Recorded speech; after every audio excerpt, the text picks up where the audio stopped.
of the country's central bank floated the idea of dumping the greenback as the world's reserve currency, replacing it with an international currency.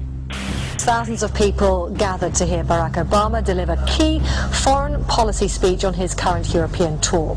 His vision for America's place in a new world order. Returning vets could be a risk to our nation. We've got to give them a stake in creating the kind of world order that I think all of us would like to see. And one of the ways it will drive the change is through global governance. I think the new world order is emerging. This is a hoax and a scam which is designed to transfer wealth and power from the private sector to the government sector and from the government of the United States to a world government. And those people who have been yelling, oh, the UN's going to take over global conspiracy government. theorists. They've been crazy, but now they're right. And who got the money? Hundreds and hundreds of banks. Any bank or that has access to the U.S. Federal Reserve's discount. Tell us who they are. No. You know, financial terrorism. They have the ability to tweak the knob. I am proposing that the Federal Reserve be granted new authority. The ultimate goal of the carbon tax and the cap and trade is to destroy production. This energy tax is the largest tax increase in American history. We're actually creating a global warming police. So number one, they can come in, the federal government can come in and inspect your house and send you the bill. We're setting up a global warming Gestapo. One of the things that if you talk to our generals, they are desperate for is a civilian counterpart to our military forces. I am fierce. And this is what I wear. Senator Barack Obama's presidential campaign is asking Missouri law enforcement to target anyone who lies or runs a misleading television ad. I've now been in 57 states. I think one left to go. The president, when he was in Europe last week, he met with the king of Saudi Arabia. He appeared to bow. President Obama today proposed something new, something called prolonged detention. Pre-crime is where people are arrested and incarcerated to prevent crimes that they have not yet committed.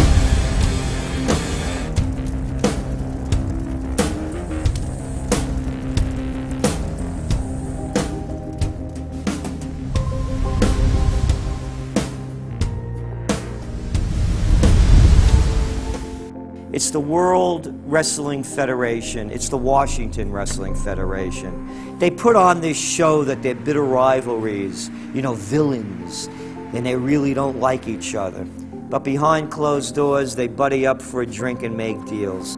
Both the Republican and Democratic parties are owned by the same global elites.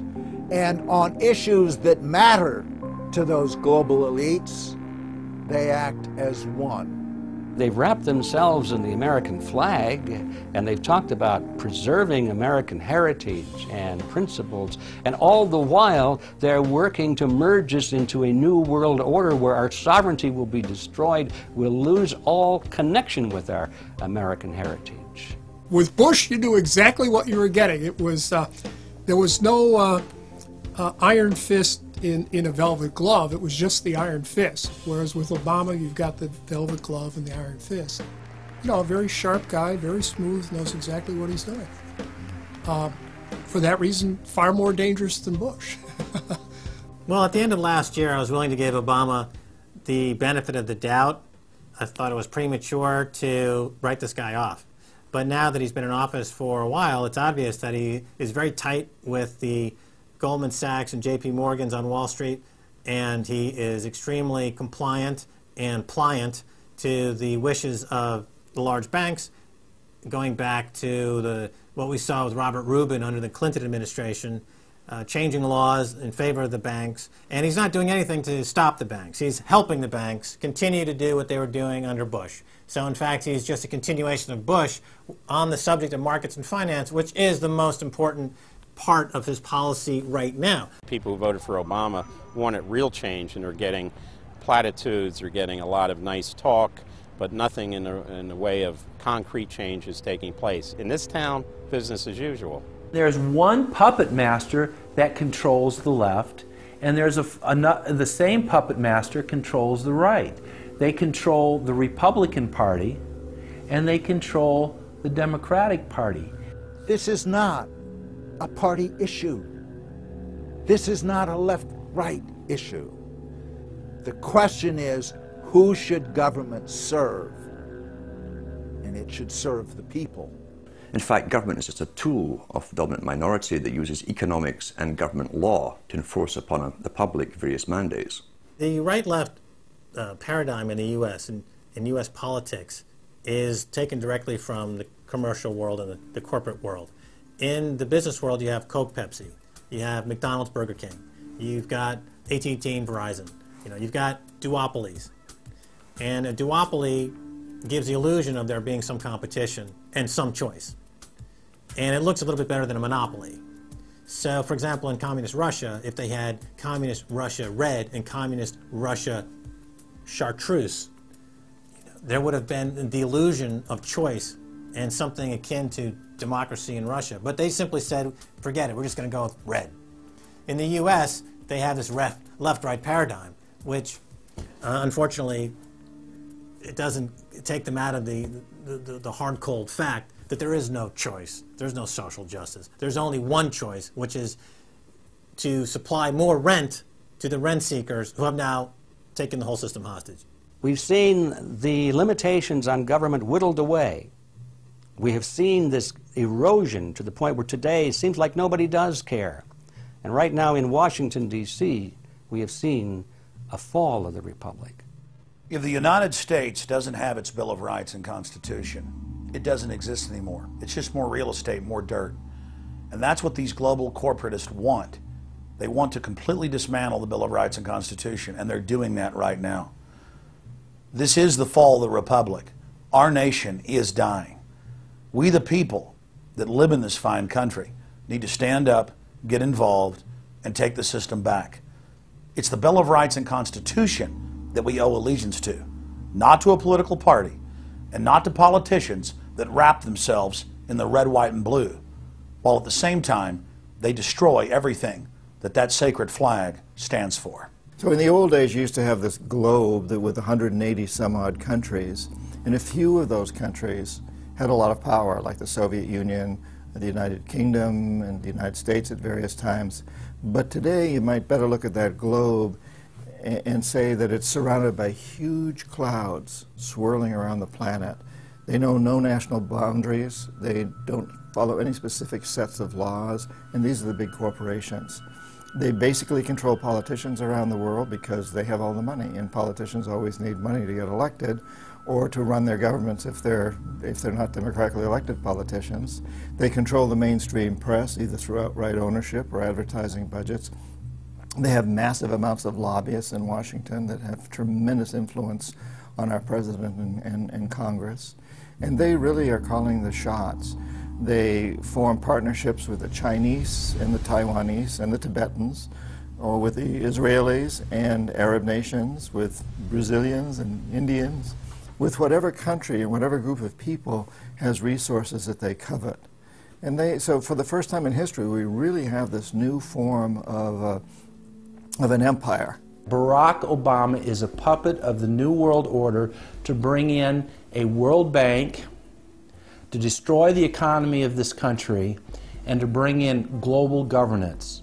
And no matter how likable the fellow is, we as citizens of this country need to stand up and say no. We have to stand up to preserve a republic here and a rule of law, which is under dire threat. We don't want to live under a world government of the corporations, by the corporations, and for the corporations. I don't want to believe it, and that's probably what holds me back on it, but I'm certainly seeing enough indication that it could be true. Absolutely, because they're always talking about Mexico and the United States and Canada ending up like Europe. And there's things done politically that seem to take us in that direction. And so I think it's incumbent upon all of us as American citizens to pay attention.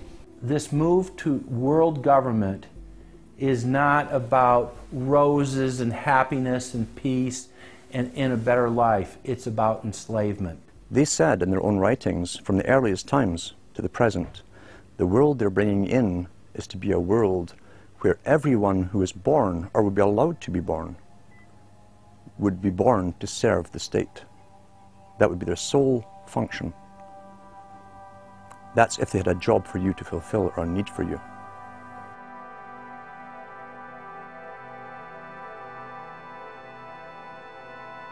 July 4th, 2009.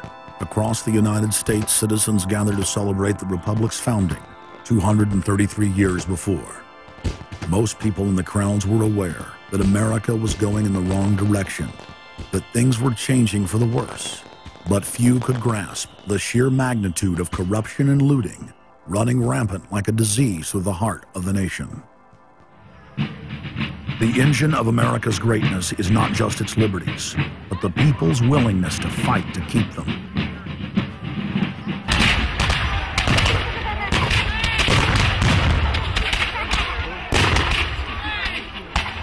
Hundreds of other nations have had much larger populations and greater resources, but have never produced 1/10 of the wealth, science, and art that the United States has. Why?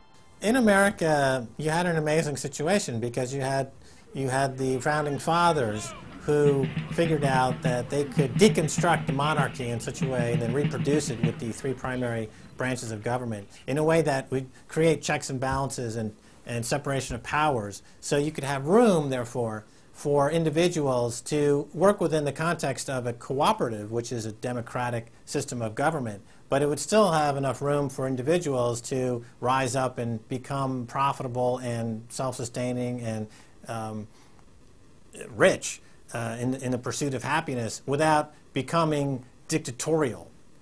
But unfortunately, over the years, since all of those separation of powers have been cut away, and all of the beautiful design by the founding fathers has been co-opted by one corporate entity, one corporate communist entity, you don't have that anymore. So what we have, we're back to where we were before the revolution. You have one monolithic state. For the first 100 years or so of the United States, after the 1700s, when we freed ourselves from British rule, no corporation was given a charter in the United States unless it served the public good. It had to prove that.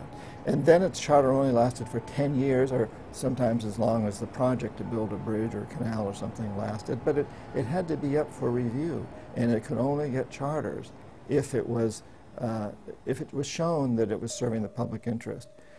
That changed, primarily because John D. Rockefeller kind of bribed Delaware and New Jersey to begin with into accepting a different system where he said, listen, if I pay you lots of money in terms of taxes, etc., I want to be licensed and not have to serve the public good. I want to be able to get around that law. And state after state after state changed at that point. In the United States, our Constitution and Bill of Rights recognizes that individuals have innate freedoms that can never be taken away by any government. For the first time in history, the people were unbound to reach for their full potential, producing and outcompeting every other nation on earth. The rights of free speech, self-defense, private property, due process of law, and many others ignited a revolution in human development that threatened the despotic rule of monarchs and tyrants worldwide. But the corrupt elites had studied history. They knew that great civilizations could only fall from within. They know from previous experience and history that civilizations come and go and dwindle. They know the reasons why they come and go. Isn't the only hope for the planet that the industrialized civilizations collapse? Isn't it our responsibility to bring that about? Morty Strong, founder of the UN Environment Program, from his opening speech, Rio Earth Summit, 1992. Morty Strong is the man who said that they would never allow another country to rise up as powerful as America. It will never be allowed to happen again. And he said the best thing we can do is to tear down all the factories, all the top commerce of the United States, and level it and give it back to nature. So that was the advice from this character, who has tremendous power at the United Nations and was picked up and groomed by Rockefeller himself. Over the past decades, since the Kennedy assassination approximately, you've had an ongoing oligarchical transformation of virtually every country in the world. And in the United States, it's taken the form of an oligarchical counter-revolution against the reforms of the 1930s, with the Wall Street interest asserting itself as more and more dominant. And once bankers and oligarchs have power, the things that they do, you could call them a policy. You could call it something like a tropism. It's like the way a plant responds. Naturally, since they're oligarchs, they're going to try to downgrade the standard of living of the vast majority of the population. They're going to claim that the world is overpopulated, that industrialization, industrial pollution, and overpopulation are the main problems that face the world. And they're generally going to try to crush and mortify any kind of popular democracy or mass movements with any kind of progressive content. Nations rise and fall. They knew how debt could never be recuperated. They knew that disease or prolonged war could wipe out the population and the future populations that pay off debt. So these guys all work together. That's why it's no surprise that today you have Lord Rothschild coming out pushing the latest scam or religion that we must all believe in, which is global warming, which his personal bank, his family's bank in Switzerland, will be in charge of. They've run the system, the whole economic system of the world for the last 250 years. So why shouldn't they also run the economic system for the next few hundred years? The question of a ruling class, oligarchy as a ruling class, is posed by Plato in the Republic, where we find that oligarchy is a constitution full of many evils, where the rich dominate the government by buying it, and the average individual or the poor count for absolutely nothing. Oligarchy is a frame of mind. In other words, if you're a banker, this is already a world view. It's a world outlook, and it implies the policies that have got us here, right? Malthusian policies, zero growth policies, driving down the standard of living, attempts to wipe out all kinds of mass institutions that might be a countervailing force. This is a scientific dictatorship, which Bertrand Russell said, and the Huxleys said, both Aldous and Julian Huxley said they would bring in the scientifically controlled society. It's not just family planning, which really means abortion and so on, it's global planning, which is literally sterilization and abortion worldwide for the ideal reduced society, and not just across the board, through genetics, through the Genome Project, through the constant IQ testing. Globalization has economically destroyed the world. You've got at least 40 to 50,000 people who die every day worldwide from starvation, malnutrition, and diseases which can be cured for pennies, such as diarrhea. And if you ask one of these Malthusian oligarchs, don't you think that something should be done to raise the standard of living in Africa or South Asia? They'll say, no, we can't do that. That would wound the planet. That would oppress Mother Earth. So that's oligarchy. Class consciousness in this sense is absolutely essential. If you think that bankers are the same as you, you're wrong. F. Scott Fitzgerald once told Hemingway, you know, the rich are different from us. And Hemingway said, yeah, they have more money. And F. Scott Fitzgerald replied, no, it's something much deeper. It's a whole different world.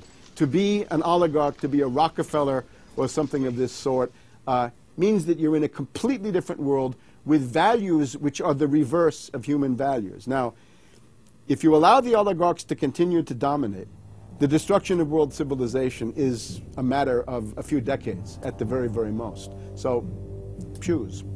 To force their agenda through, the elites are employing one of their favorite tools, artificial crisis creation, also known as the Hegelian dialectic of problem-reaction-solution.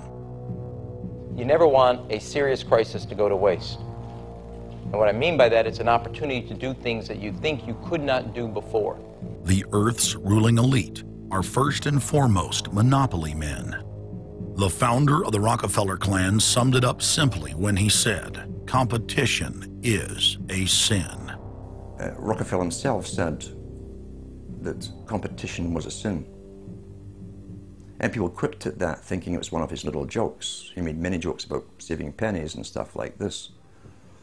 But in reality, he was telling you a truth, that competition to a man like him, who worked for a much larger organization, competition truly was a sin.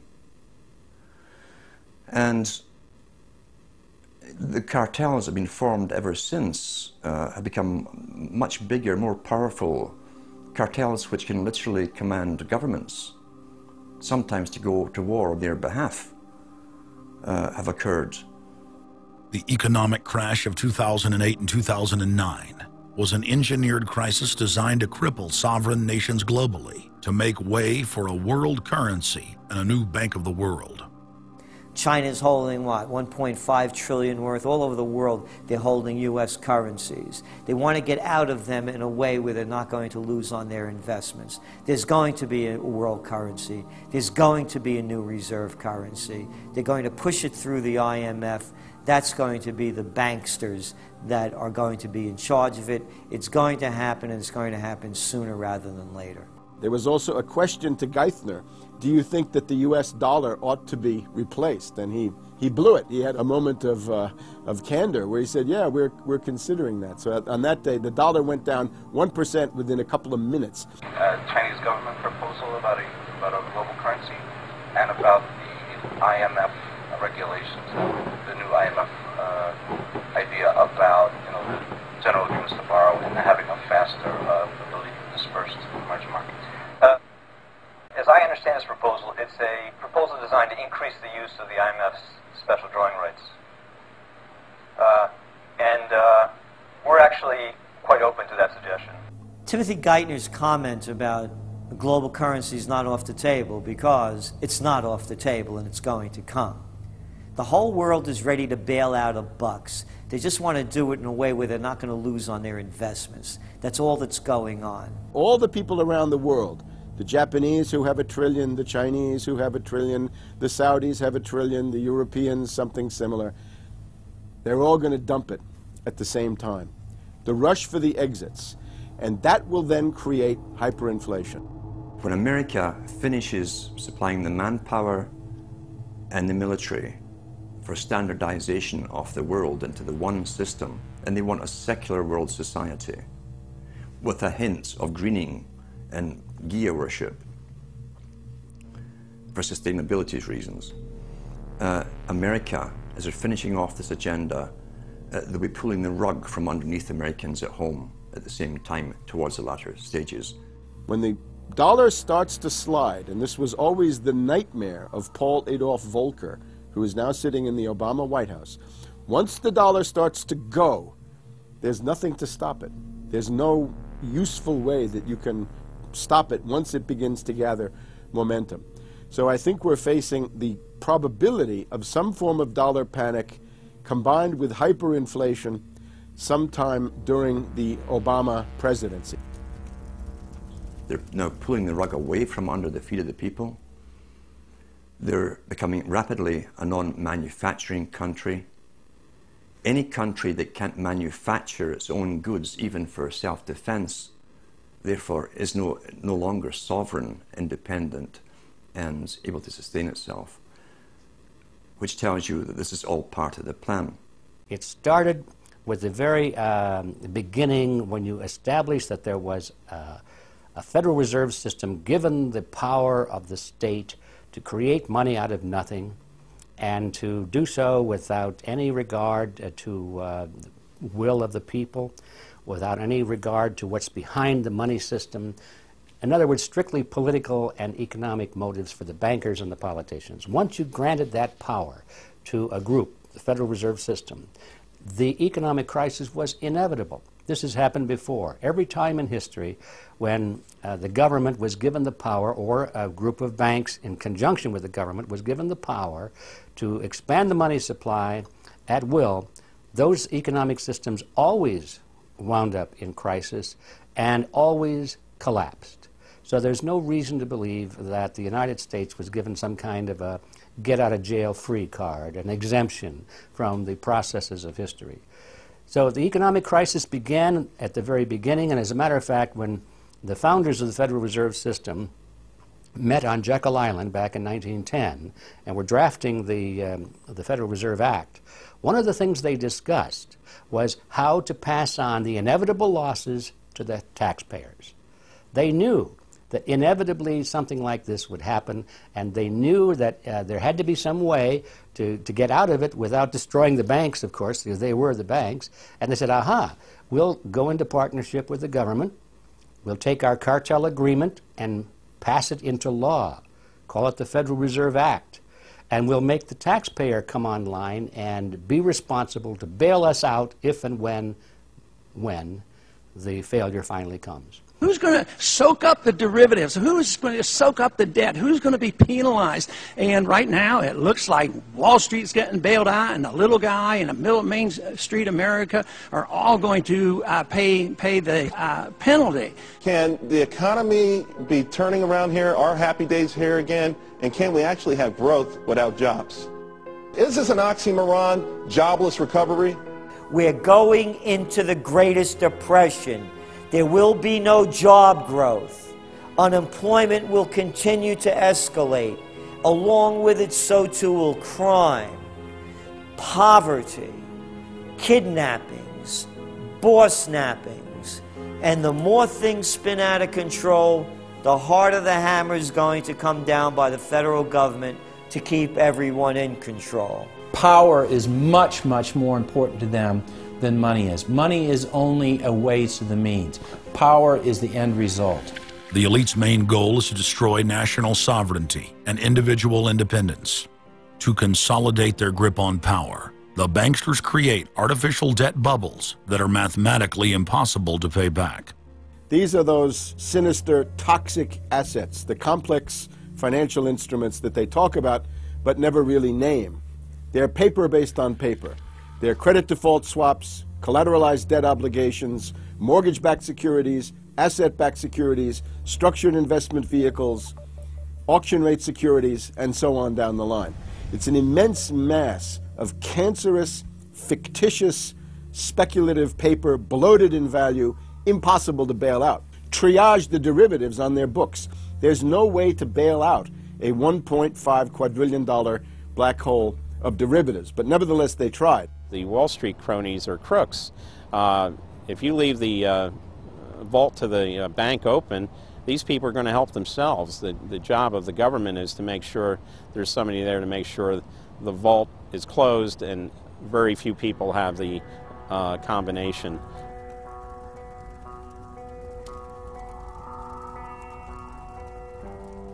I'm William K. Black, Associate Professor of Economics and Law at the University of Missouri at Kansas City. I was a senior regulator in a number of different positions during the heart of the savings and loan crisis. On a staff level, I led the re-regulation of the savings and loan industry. The purpose of regulation and effective criminal prosecution is to make sure that cheaters don't prosper, that honest manufacturers win in competition.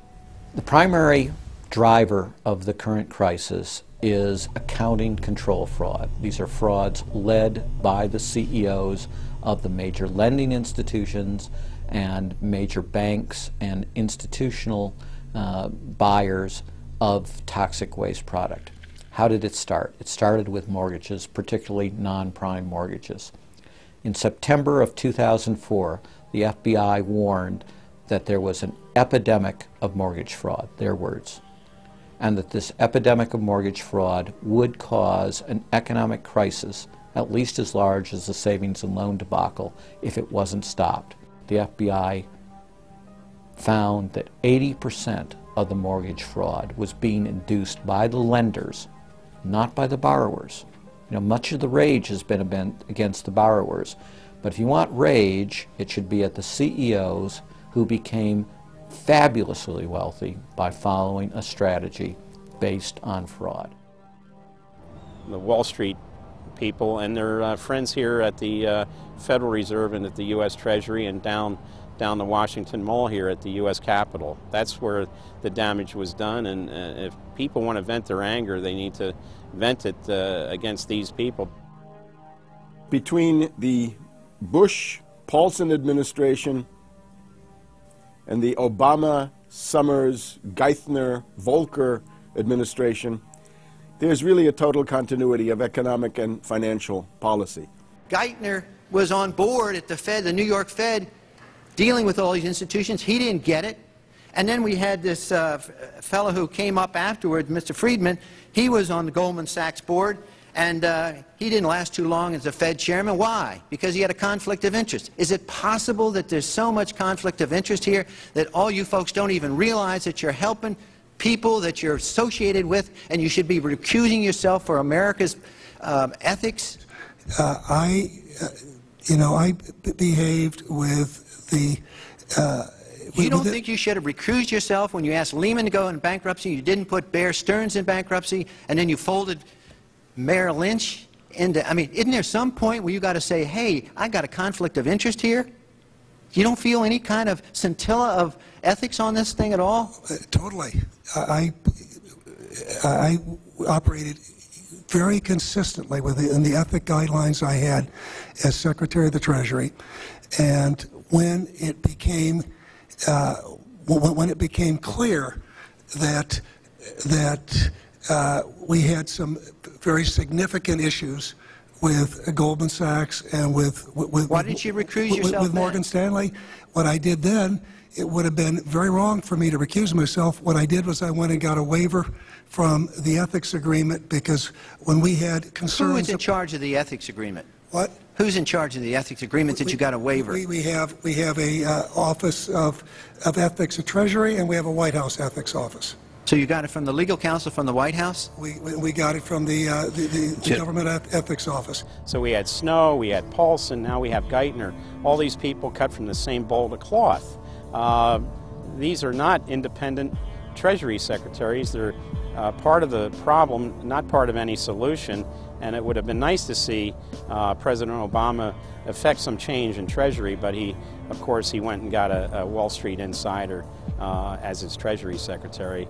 Everything that's speculative, parasitical, cancerous, bloated from all these administrations, going back to Carter and even beyond, comes together in the Obama administration. With Volcker, with Summers, who's part of the economic crimes under Clinton, the guy who brought you derivatives and the abolition of the Glass-Steagall firewall. You could not have gotten a more perfect setup for a takeover from a previous government, the Bush regime, than the Obama regime. Now, there are some authors out there already saying that it's the same bunch, and it's true. It's the same bankers who put the same boys forward. Obama, far from helping the public and giving them something new or giving them more power and say over their own affairs, has actually sided immediately with the bankers who once again have robbed the public blind, and now they must get bailed out by your tax money. Obama does it all with left cover. He makes you think that he's somehow different from Bush, that this is somehow benevolent, that he cares about the poor. And in reality, this is the cruelest hoax and the most bogus sham. Obama is 1,000% devoted to Wall Street interests. When Wall Street says jump, Obama jumps. And again, it's about $30 to $40 for the bankers for every dollar that ever reaches an unemployed person or somebody who's on food stamps or some infrastructure building for highways. The hope with the Obama administration was that it would move us beyond this. But unfortunately, what we're seeing more and more is that Obama has brought in many of the economists who bought into the system in the past. Larry Summers is a very good example. And so many of his economists, many of the people there, you can really almost at this point relate Obama to Hoover, who did something similar in his presidency, as opposed to Franklin Roosevelt, for example, who brought in a very fresh team. So the concern here now is that Obama's falling into this trap of bringing in the same people who put us in the position that we're in today, and other people who buy into the same theories that brought us here, this mutant form of capitalism. Presumably what most politicians want to come in is say, hey, the problems of the past, they're due to the old guy. And I'm cleaning house, and I'm going to bring in a new team, and don't blame us for the things we've inherited. Can't say, you know, those policies of the past that came before were insane, because you got the guy that was one of the key architects of those policies. People need to stop having allegiance to their political party. They need to have allegiance to the Bill of Rights, the Constitution, and what has made our republic so special. The basic human rights and dignity that every citizen of this country inherently has. Not because it's some right given to us by government, but because our Bill of Rights, our Constitution, enshrines that these are inalienable rights given to us by God, that we inherently have as sentient, free, conscious beings. But instead the public cheers on the Republicans as they win, or cheers on the Democrats as they defeat the Republicans. It's an endless, staged, gladiatorial event, special interest own both parties, and they project this false left-right paradigm up as like a movie screen. And behind that, behind the throne, the establishment is able to control our society and engineer it into this high-tech police state. If you try to let the finance oligarchs who created the crisis turn around and say they're the doctors who are going to get you out of the crisis, they will dig you deeper and deeper into the bottomless abyss of world economic depression, financial collapse, and disintegration. The Democrats have really done more to destabilize the American economy and to help the big banks on Wall Street than the Republicans have done. I would imagine that the Republicans know a little bit more about finance and markets enough that when someone like Goldman Sachs asks the Congress to change laws as they did in the 90s to do away with position limits on the futures contracts, the Republicans would have said, no way, that's completely inconsistent with any notion of a fair market. But the Democrats, I have a feeling, are just not financially literate enough to say no. And I think that Goldman has very shrewdly positioned themselves with the Democrats, because the Democrats typically, like many NGOs that I've run into, they seem to have a complete inability to comprehend these issues of markets and finance and how it relates to social justice. So under the Democrats, we also saw the repeal of Glass-Steagall. Glass-Steagall said there's an inherent conflict of interest between the commercial banking side, which is the lending side, and the investment banking side, which is taking an ownership position.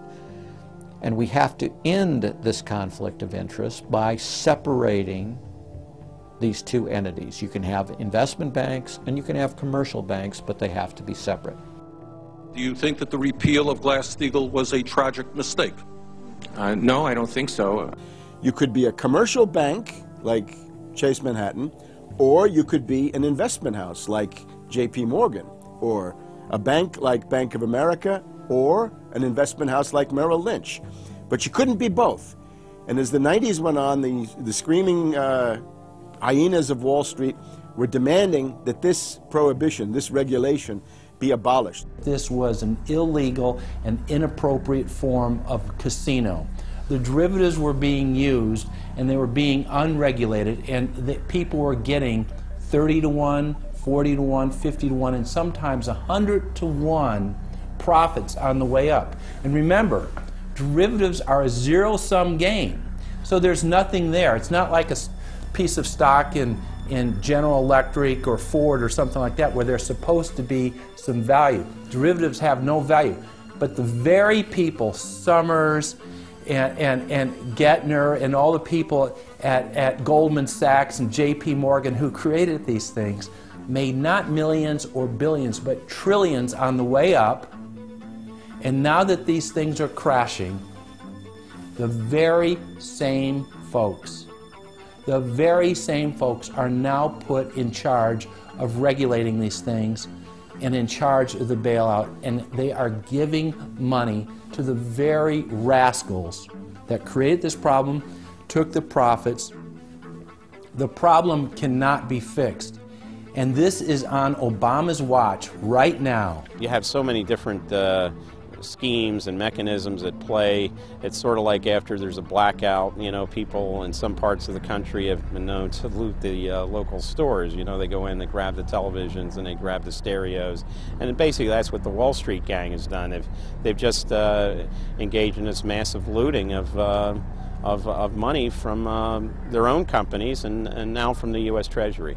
There was a lady called Brooksley Born. She was the head of the Commodity Futures Trading Commission under Clinton. And she said, look, we have these derivatives. Why don't we at least make them reportable so we know how many there are and where they are?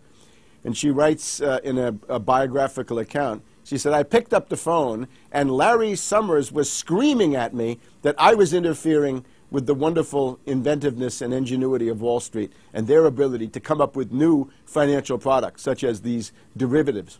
Brooksley Born was the chair of the Commodities Future Trading Commission, CFTC, which regulates many financial derivatives. And she said there's a grave danger out there in the form of these credit default swaps. And credit default swaps are an exotic financial derivative, or moderately exotic financial derivative, were sold on a bright, shining lie that they were supposed to make markets more efficient. In fact, they allow utterly insane gambles, and they're really great devices for accounting fraud as well. She actually says, I'm thinking of adopting this regulation. The Clinton administration goes berserk, and in particular Larry Summers, but also Rubin. Now behind Larry Summers, there's another layer. Bob Rubin of Goldman Sachs, the Clinton administration, and Citibank. And he also thought that derivatives were a wonderful thing for the U.S. economy, and he made sure that they were never regulated. Also, we can't forget Alan Greenspan over at the Federal Reserve. Now, you look at Summers, he is sitting in the White House today, making policy for Obama. Summers tells Obama what to do. Summers tells Geithner what to do. He's also got some of his hatchet people in the administration. Mary Shapiro runs the Securities and Exchange Commission. She refuses to ban naked short selling and other market manipulations. You've also got another guy called Gensler over at the Commodity Futures Trading Commission today. He is an acolyte and a supporter of the derivatives bubble. We made the new CFTC chair a guy who had helped to kill Brooksley Born's reform initiatives. And we just did this under the Obama administration. This was a pre-registered, pre-organized, predetermined event. Anybody who knows that if you allow the banks to become unregulated financial institutes with tsunami-like weapons of mass destruction-like financial instruments like derivatives, to allow that to run up to levels that are 50, 100, 200 times the gross domestic product with no value. They know that they are taking the profits on going up, but they also know that the end result is the destruction and gutting of this economy. The scam is simple. The insiders buy hard assets and political influence as the fiat bubbles expand. And then, at a time of their choosing, they purposefully implode the bubble. You've got a very small group of people, and the Federal Reserve and the global central banking system and the Bank of International Settlements in Switzerland, who are purposefully managing the boom and bust, credit supply, credit contraction, money supply growth, money supply contraction, to create artificial roller coasters and artificial volatility that they can trade around without taking any risk. It doesn't cost them any money. And if they do make a mistake because they're, as George Bush said, oh, the bankers on Wall Street are drunk. It is uncertain. There's no question about it. Wall Street got drunk. That's one reason I should turn off the TV cameras. Let's say they walk in one day and they push the wrong button and they lose the bank $1 billion or $5 billion or $100 billion. They can appeal to the government to bail them out. Totally asymmetric relationship between bankers and the rest of the economy. If they make a mistake, they get bailed out. If everyone else makes a mistake, they get put in jail, called a terrorist, and we never hear from them again. But it's a more sophisticated form of slavery, and we're going through it today. We see the taxation is going up all the time with the supposed crash of the banks that was not happening out of the blue. It was set up for this time.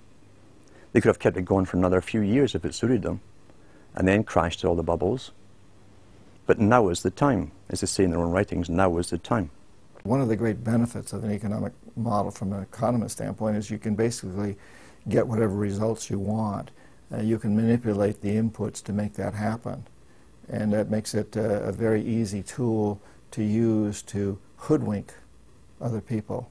These manufactured, these engineered financial catastrophes are the result of a central banking system that has the ability to add and subtract credit, add and subtract dollars and money at will to create this roller coaster effect. Because unlike most people, the banks are able to make profits as easily on the way down as they can on the way up in any given situation. Volatility is great for banks and professionals. Volatility is not great for the most average people. Their operatives in government and media then hold the economy hostage by issuing the ultimatum: give us unlimited bailout money or the economy dies. What's being used is what I call, to try to get the money, is what I call the suicide threat, where, you know, if anybody has ever seen the movie Blazing Saddle, the sheriff is surrounded by hostile town folks. He takes out his gun, points it at his head and says, you know, don't move or I'll shoot. Well,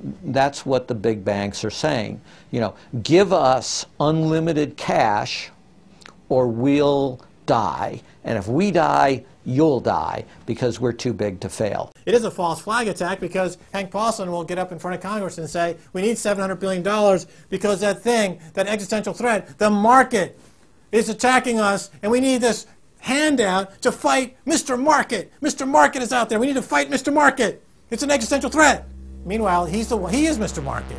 He's the one causing the problem. We had Paulson, a representative of Goldman Sachs who happened to be running the U.S. Treasury, came forward with a hysterical briefing for the Congress saying, we, the Wall Street bankers, demand $700 billion in bailouts. So they say, yes, we'll give you all the money you need. Well, you know, these are arsonists. Paulson, Tim Geithner, Bernanke, they're arsonists. They're asking for more matches. And the Congress is saying, who do we make the check out to? Who do we send these matches to? Who do we send the matches to? Is a ton of matches enough? Can we send you some gasoline to go with those matches? They're like, yes, please. Don't change our management. Don't pay us what assets are worth. Pay us way more than what our assets are really worth. Don't make us use honest accounting. Allow us to lie. We've just, under congressional pressure, changed the accounting rules for the express purpose of making sure that the big banks don't have to report honest losses. The only way they can pass this bill is by creating and sustaining a panic atmosphere. That atmosphere is not justified. Many of us were told in private conversations that if we voted against this bill on Monday, that the sky would fall, the market would drop 2,000 or 3,000 points the first day, another couple thousand the second day, and a few members were even told that there would be martial law in America if we voted no. That's what I call fear-mongering. We have you know, people in the government threatening martial law or things to get their way in the executive branch against Congress. You know, you know, if you put all these signs together, it doesn't look good at all. That, to the extent we are a democracy, we're sort of a hairbreadth away from a police state.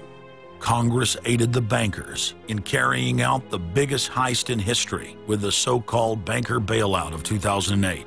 The bailout money, the $13 trillion or so that have been given to the banks, is sitting on the balance sheet of the banks, and that is incurring interest costs.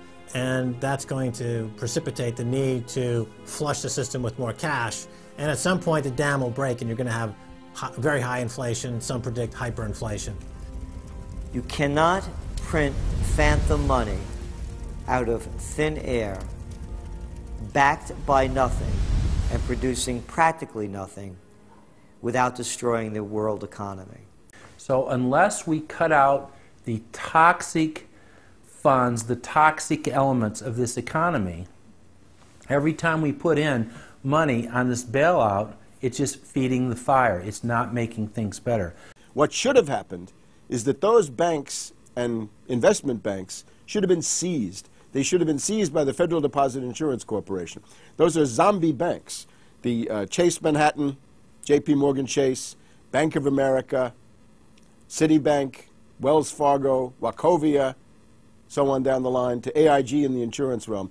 These are zombie institutions, insolvent, bankrupt. The only thing to do with them is to seize them, put them through Chapter 11 bankruptcy. That'll probably turn into Chapter 7 bankruptcy, liquidation. And above all, triage the derivatives on their books. There's no way to bail out a $1.5 quadrillion black hole of derivatives, but nevertheless they tried. They will, of course, try to regain some of this money back, but their debts, unlike any other period in history, are now a quantum size bigger than the entire global GDP by a factor of 50 to 100. It's almost infinite amount of debt. If you really look at the numbers, because of the massive, massive debt, and right now, total debt in this country is about 375% of the gross domestic product. And that's not including derivatives. If you put the derivatives in, it's probably 20 to 30 times gross domestic product. It's beyond what anybody has ever even considered. While they were looting North America into the ground, the international banking syndicate was simultaneously executing the same scam in over 100 other nations. So who got the money? To financial institutions in Europe and other countries. Which ones? I don't know. $500 billion and you don't know who got the money? Well, Obama's got one difficulty with this Congress. It's the number of freshman Democrats that got elected. Many of these people know that they got their seats from, and many of which got seats in the Senate and Congress from long-held Republican seats. They know that the people back in their states and in their constituencies will not tolerate this any longer. So up against the Republicans and the blue dog Democrats are these freshman congressmen, Democratic congressmen and senators, and they're not, they don't seem like they want to go along with the program. So if there's any hope, it'll come from these freshmen. The Constitution says no money shall be drawn from the Treasury but in consequence of appropriations made by law. This money is not drawn from the Treasury. Well, let's talk about that. Do you think it's consistent with the spirit of that provision of the Constitution for a group like the FMOC to hand out $500 billion to foreigners without any action by this Congress? Congress approved it in the Federal Reserve Act. When was that? Quite a long time ago. I don't know the exact date. 100 years ago? The original act is 1914, I believe. I don't know whether this provision was in 1914 or not, but the Federal Reserve Act was in 1913. All right, and at that time, the entire gross national product of this country was well under $500 billion, wasn't it? I don't know. Is it safe to say that nobody in 1913 contemplated that your small little group of people would decide to hand out $500 billion to foreigners? What the bailout legislation really did was give a blank check backed up by U.S. taxpayers to offshore megabanks. Of course, Congress has oversight. If you read the Constitution, our founders were very clear. Anything to do with taxes and money is put into the hands of both houses of Congress together. Both houses of Congress together must approve it. Because it's a buck, because that's why we fought the revolution. Taxation without representation was part of it. Foreign banks, Société Générale of France, about 10 billion for a French bank. Deutsche Bank of Germany. Did Deutsche Bank need the money? How much did they get from the bailout? Well, they told us they got $12 billion from the bailout. And Barclays Bank of Britain, $10 billion. So you're up to almost $50 billion to bail out a series of foreign banks that were derivatives counterparties of AIG, plus Goldman Sachs. This is the biggest swindle, not only in the history of the United States, this is the biggest swindle and transfer of wealth in the history of the Western countries. And we've seen all these cronies from Wall Street with the combination to the vaults around the country, and they've just looted the Treasury and the banks and the securities industry dry. This is by probably an order of magnitude the biggest fraud in history. Over the next 10 months, $23.7 trillion was stolen from the U.S. Treasury. The gentleman from North Carolina, Mr. McHenry. Thank you, Mr. Chairman. And the tune of $23.7 trillion worth of taxpayer exposure for the bailouts is quite striking. The calculation right now is that with Obama, we've got $24 trillion as a line of credit available only to Wall Street banks, insurance companies, credit cards, mutual fund companies, and others, but only financial institutions. $24 trillion of money from the Federal Reserve, from the Federal Deposit Insurance Corporation, and from the Treasury in the form of the bailout of October 2008. The Federal Reserve, the private holding company for the offshore banks, arrogantly told Congress and the American people that it was none of their business what the private banks did with the people's money. One very interesting exchange. Senator Bernie Sanders of Vermont asking Bernanke, we have given upwards of $2 trillion to various financial institutions. You've got to tell me, where did the money go? And Bernanke simply stonewalls and says, I won't tell you. And who got the money? Hundreds and hundreds of banks. Any bank or that has access to the U.S. Federal Reserve's discount. You tell us who they are. No. Do you have to be a large, greedy, reckless financial institution to apply for these monies? There is no subsidy. There is no capital involved. There is no gift involved. It is a collateralized, short-term liquid loan that is both over-collateralized and is recourse to the company itself. We have never lost a penny doing it. And how can other institutions get those loans as well? According to the law, we are supposed to be lending to depository institutions. Let me just say this, Mr. Chairman. I have a hard time understanding how you have put $2.2 trillion at risk without making those names available, those institutions public.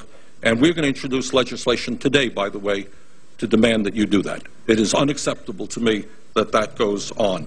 Behind me, the Federal Reserve is probably the least transparent agency in the federal government. One could even argue that the Central Intelligence Agency is more transparent than the Federal Reserve. The fact is that the American people want to know more of the secrets of the temple, as the book was before you were born, the secrets of the temple. The Fed, as you know, is just a monopoly by the bankers. This is simply putting the foxes in charge of the henhouse. Personally, I'd be in favor of Congress just nationalizing the Fed and getting the bankers out of there. They're just stealing from the American people.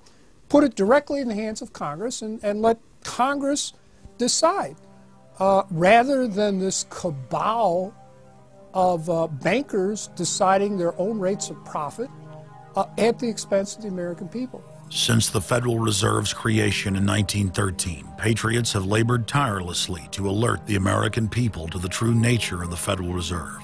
Throughout its 90-plus year history, most Americans falsely believed that the Federal Reserve was a government agency. But today, scientific opinion polls show that the vast majority of the public is aware of the fact that the Federal Reserve is a front company for an offshore private banking cartel that dominates not just the United States, but almost every other nation on Earth. It's never been written about in any book that I've found as to who gave these guys the authority or permission to be the international bankers for the world. Why would you even need international bankers? Why would any government agree to use them? Why would you need to use them? Why can't any country create its own money? It tells you there was already an existing superstructure, already in existence, maybe 200-300 years ago, to give these guys permission to somehow be the overlords of all money for all countries. Polls also reveal that 75% of Americans demand a public audit of the secretive organization. By the summer of 2009, Congressman Ron Paul's bill to audit the Fed had gained more than 280 sponsors in the House. But the private Fed's high-powered lobbyists were able to block a vote on the bill in the Senate. That only piqued the public's interest. I have another amendment. I have been informed that the majority plans to block consideration of this amendment, which is number 1367, regarding the transparency at the Federal Reserve. Madam President, I'd like to call up Amendment 1367. Without objection, the clerk will report.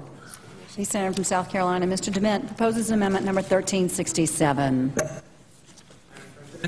Senator from Nebraska. I make a point of order against the DeMint amendment that it's legislation on appropriations.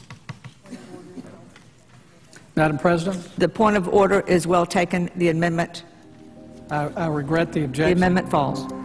The people began asking themselves, why couldn't there be an audit of the Federal Reserve? The Fed has never once been audited.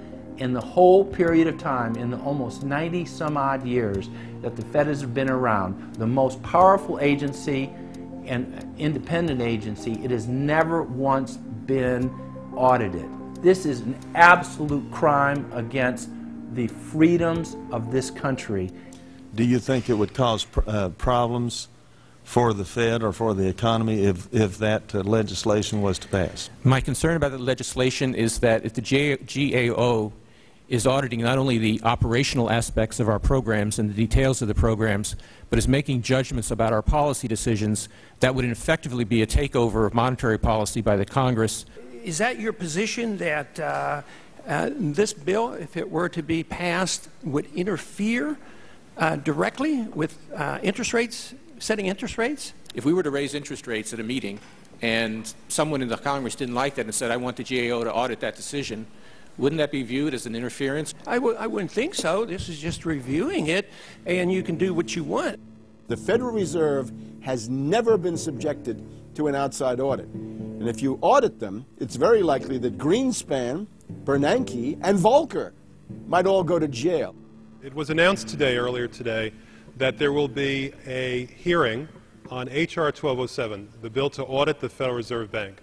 This will be the first independent audit in the Federal Reserve's 96-year history, and it's long overdue. Months ago, I asked the Vice Chairman of the Federal Reserve who received the $1 trillion in funds that the Federal Reserve has handed out to domestic institutions. He said, I'm not going to tell you. And then more recently, the Chairman of the Federal Reserve, I asked him who receives the $500 billion, we're talking about $500 billion, that the Federal Reserve handed over to foreign central banks. Who did they disseminate that money to? And he said, I don't know. $500 billion, and he doesn't know. It's long overdue. We need to audit the Federal Reserve, and I'm happy to say that we're going to have a hearing on that very soon. The only way, really, America can get out of the current mess is you've got to shut the Fed down completely, get rid of the Fed. You've got to put the money printing mechanism back under the roof of the federal government instead of outsourcing it to the Fed. Why were the bank's front men, Alan Greenspan and Ben Bernanke, all over the news saying that they were above the law? What is the proper relationship, what should be the proper relationship between a chairman of the Fed and a president of the United States? There is no other agency of government which can overrule actions that we take. What the relationships are don't frankly matter. A grassroots movement demanding that the private Federal Reserve be nationalized exploded in size across the country. The momentum had shifted. Now the arrogant central bankers were the ones running scared. They had planned to use their stage crisis to bring in an all-powerful central bank of the world. Immediately, every country goes into action at the same time. The International Monetary Fund is mentioned at the G20 meeting. They say that it must be brought to its full power, and we need a Bretton Woods Part 2 for world taxation. What is global government? For decades, the media denied it existed. But now they're saying, oh yes, there's going to be a global government, a new bank of the world, and we're going to pay our carbon taxes to it. What is it? It's nothing more than a private, hostile, corporate takeover of every sovereign nation on earth. And then when you look at the philosophy of these global corporate chieftains, it is one of domination of the poor, domination of the population. It is a view that human life just isn't cheap. No, human life is a negative.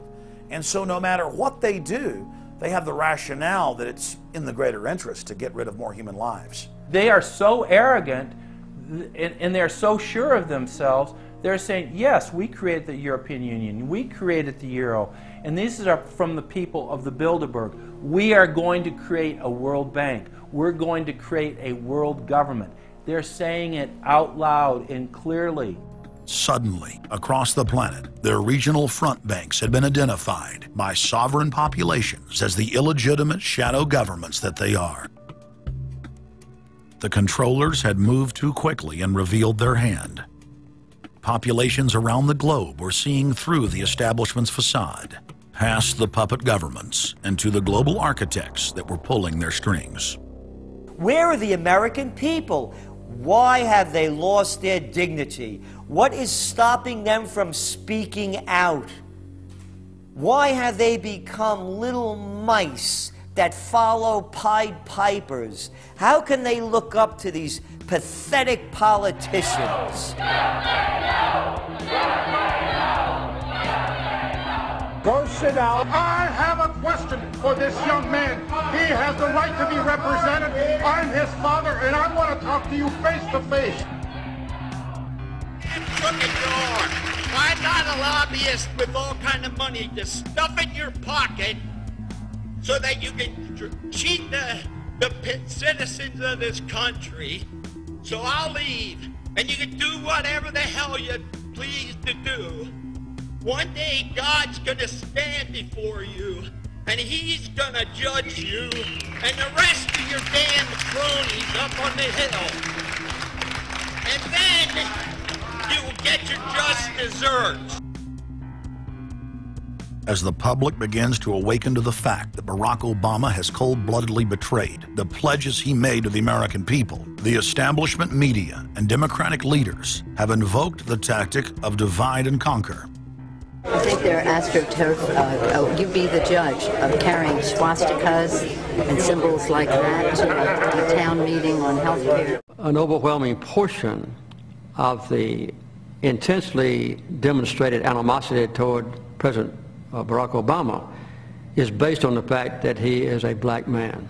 Desperate to ram their agenda through, they have played the race and class cards. You start to wonder whether, in fact, the word socialist is becoming a code word, whether or not socialist is becoming the new N-word. When I heard people going after the First Lady and the number of staff people they have, it sounds racist to me.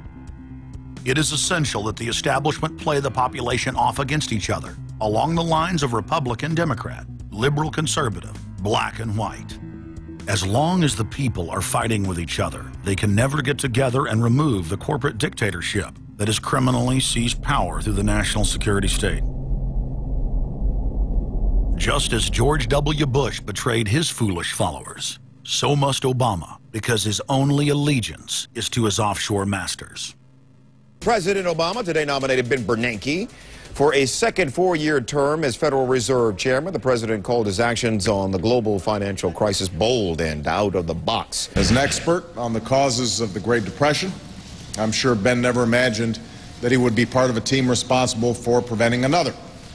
But because of his background, his temperament, his courage, and his creativity, that's exactly what he has helped to achieve.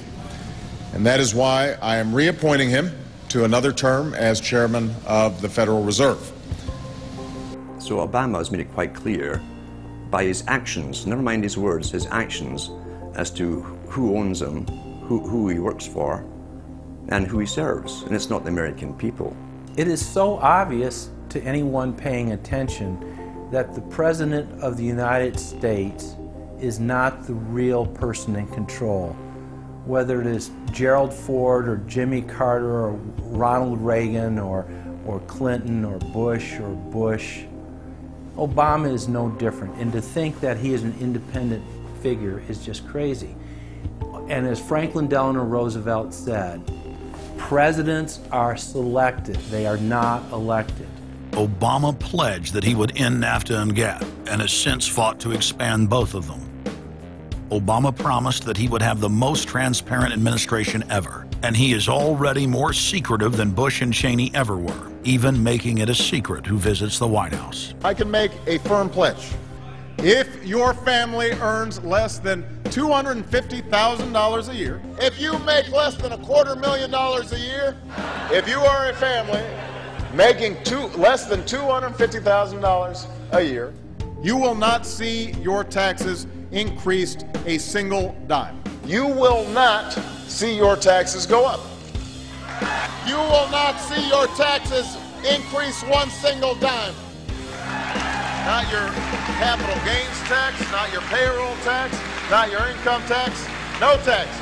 Not your income tax, not your payroll tax, not your capital gains taxes, not any of your taxes. Not your payroll tax, not your capital gains tax, not your income tax, no tax. Your taxes will not go up, because the last thing you need is higher taxes when we're in a recession like this, and you won't get one under an Obama administration. Obama made the centerpiece of his campaign the pledge that taxes would not be raised on anyone making under $125,000 a year. He has since gone back on that promise as well and has proposed new taxes on payroll, energy, home mortgage deductions, and scores of other taxes. He made a pledge. He said, I'm not going to raise taxes on anyone making under $250,000. Is that pledge still active? We are going to let the process work its way through it. So it's not. So it's not. So it's not. We're going to let the process work its way through it. All right? The Senate is looking especially at this issue of capping the deductions for health care that employers and employees now get. That would be an tax increase for many families earning under $250,000, but the president said he was open to it, so that means that the tax pledge he made back in September is no longer operative? Obama said he was going to abolish the Patriot Act. He now vigorously defends it. We saw the same type of flip-flop when it came to warrantless wiretapping of the American people. Look what Obama's done with wiretapping, surveillance. He's brought it to heights even beyond what George Bush, the disgusting levels that he brought it to. So we have more surveillance. Now they're talking about, what is it called, Cybercom, the new Pentagon secret cyber society that's going to be watching over us. To get those terrorists, we got to get those terrorists. So now they'll be invading our privacy even more.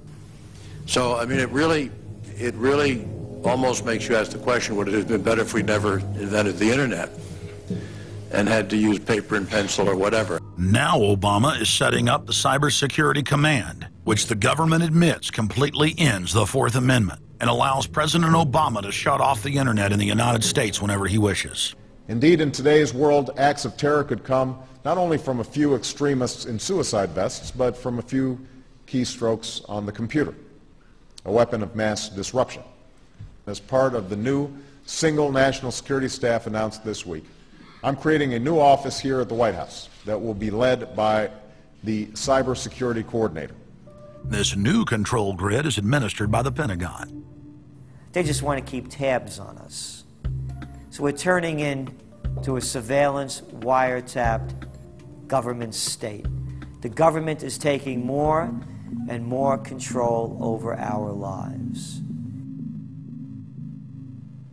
I can stand here today as President of the United States and say without exception or equivocation that we do not torture. Obama made a show of investigating torture, but has ignored the Army's own detailed investigative reports, which name the torturers that the White House memos document were following the directives of Bush and Cheney, the men who are most guilty for issuing the infamous orders. Some low-level soldiers have been prosecuted for their role at Abu Ghraib, but no senior officer has been held accountable in any of these cases to date. Heidi? I know that these debates lead directly, in some cases, to a call for fuller accounting, perhaps through an independent commission. Now, I've opposed the creation of such a commission. Next, Obama expanded Bush's doctrine of indefinite detention of foreigners without trial to holding citizens without evidence indefinitely, without ever even committing a crime. President Obama today proposed something new, something called prolonged detention. Pre-crime is where people are arrested and incarcerated to prevent crimes that they have not yet committed. Barack H. Obama, who ran as an anti-war candidate, has continued the war in Iraq, massively expanded the war in Afghanistan, and unleashed a new conflict in Pakistan. Now Obama is promoting the biggest defense budget in history, dwarfing George Bush's war machine. What George Bush has been trying to do as part of his effort to accumulate more power in the presidency is he's been saying, well, I can basically change what Congress passed by attaching a letter saying, I don't agree with this part or I don't agree with that part. I'm going to choose to interpret it this way or that way. That's not part of his power. But this is part of the whole theory of George Bush, that he can make laws as he's going along. I disagree with that. I taught the Constitution for 10 years. I believe in the Constitution, and I will obey the Constitution of the United States. We're not going to use signing statements as a way of doing an end run around Congress. All right? Obama guaranteed that once president, he would stop the unconstitutional practice of issuing signing statements, through which the executive branch illegally usurps the legislative power of Congress. Congressman Kucinich, when he introduced his 60 articles of impeachment against Bush Jr., I think one was the signing statements. The form of the resolution is as follows. A resolution, articles of impeachment of George Bush, President of the United States. Resolved, that President George W. Bush be impeached for high crimes and misdemeanors. Article 26, announcing the intent to violate laws with signing statements, and in violation of his constitutional duty under Article 2, Section 3 of the Constitution, to take care that the laws be faithfully executed, has used signing statements to claim the right to violate acts of Congress even before he signs those acts into law. Same analysis would apply to Obama, and a fortiori because he taught constitutional law. He knows better. He's a lawyer licensed to practice law, who, as I am, who took an oath when he was licensed to uphold the Constitution and laws of the United States of America. With his signature on the spending bill also came Obama's first signing statement, a presidential declaration freeing him from following some of the bill's contents. I believe in the Constitution, and I will obey the Constitution of the United States. We're not going to use signing statements as a way of doing an end run around Congress. All right? He also promised that he would call on Congress to take at least 5 days to read new legislation before it was voted on. When there's a bill that ends up on my desk as president, you, the public, will have 5 days to look online and find out what's in it before I sign it, so that you know what your government's doing. But from his first day in power, he has aggressively pressured Congress to quickly pass bills before lawmakers and the public even have a chance to see them. Will state his parliamentary inquiry. Speaker, in order to try to figure out what we're doing, how much damage to the country, I tried to get a copy of the bill. We have out here on the table 2454 that has 1,090 pages in it, but I've understood since debate in here that there's another 300 pages that were added in the middle of the night. My inquiry is, how do I get a copy of the other 300 pages that people on here on the floor hadn't had a chance to read or see? Where do we get that before we cram this down on the American people? Is there somewhere physically in the House of Representatives a copy of what we're voting on?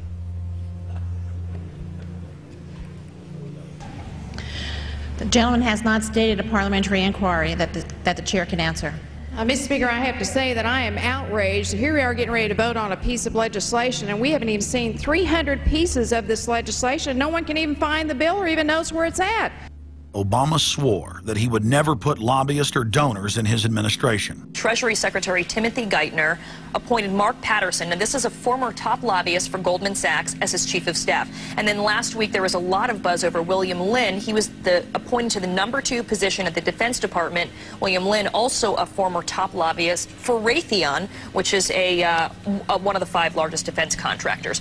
He has now broken all previous records by cramming his administration full of contributors and lobbyists who openly write legislation being proposed by the White House. There's a good reason Obama doesn't want to give the people or Congress any time to read the bills. I'm still needing a copy of the other 300 mysterious pages that we don't get to see here. Shortly after the 2008 election, Vice President Joe Biden confided to top supporters that it was essential that their program be implemented at lightning speed. Because their agenda was so unpopular, they knew Obama would lose support quickly. Obama's handlers were in a race to pass a raft of legislation before the people discovered that Obama was just a slicker, updated version of previous puppets. Obama is the New World Order's closer. It's his job to repackage and solidify the tyrannical policies of George W. Bush as progressive and trendy. So part of my job, I think, as president, is to make government cool again. Chris Hedges, author of Empire of Illusion, explained it succinctly. President Obama does one thing, and brand Obama gets you to believe another. This is the essence of successful advertising. You buy or do what the advertiser wants because of how they make you feel. Through Obama, the global establishment are now putting their entire program into high gear. Obama is attempting to dismantle the Second Amendment with more than a dozen victim disarmament bills now in Congress. The key is going to be, I think, for us to come together and say people do have an individual right, and there's nothing wrong with common sense gun laws. Hate crime and cyberbullying bills in the House and Senate would effectively criminalize free speech protected under the First Amendment. It is absolutely true that NAFTA was a mistake. A senior member of the Obama campaign called the Canadian government within the last month to say that when Senator Obama talks about opting out of the free trade deal, the Canadian government shouldn't worry. The operative said it's just campaign rhetoric and don't take it seriously. Campaign officials called the U.S. ambassador to Canada and say, don't worry, it's just campaign rhetoric about NAFTA. The Canadian government put out a statement indicating that this was just not true. So I don't know who the sources. It wasn't true. Amid all of the denials, sources at the highest level of the Canadian government who first confirmed that a call was made, late this afternoon reconfirmed that a call was made. President Obama is promoting the creation of a North American Union and is attempting to expand NAFTA and GATT. President Obama is pushing nation-ending blanket amnesty for more than 20 million foreign aliens living illegally inside the United States. He's also overseeing the hijacking of health care by the federal government, which will nationalize more than 20% of the U.S. economy. And you want us to believe that a government that can't even run a cash for clunkers program is going to run 1/7 of our U.S. economy. No, sir. No. Obama is continuing the transfer of national sovereignty to unelected international bodies like the United Nations and World Trade Organization. And most important of all, under the cover of banking reform, Obama wants to hand dictatorial power over the United States economy to an offshore private banking cartel known as the Bank of the World. Richard, what happened to all those threats from France's president about storming out and about having a global regulator who was going to reach across borders and be able to deal with markets no matter what country they were in? They have opened up the idea of there being some form of other regulator across countries, and I think that's going to come So back. is this some sort of a new world order, which Gordon Brown kind of alluded to? I think a new world order is emerging, and with it the foundations of a new and progressive era of international cooperation. The finance heads of the 20 industrialized nations met again in late September of 2009 at the G20 summit in Pittsburgh, Pennsylvania. At that meeting, ministers called for an end to the dollar as the world reserve currency. They also called for a strengthening of global governance and called for a new world order.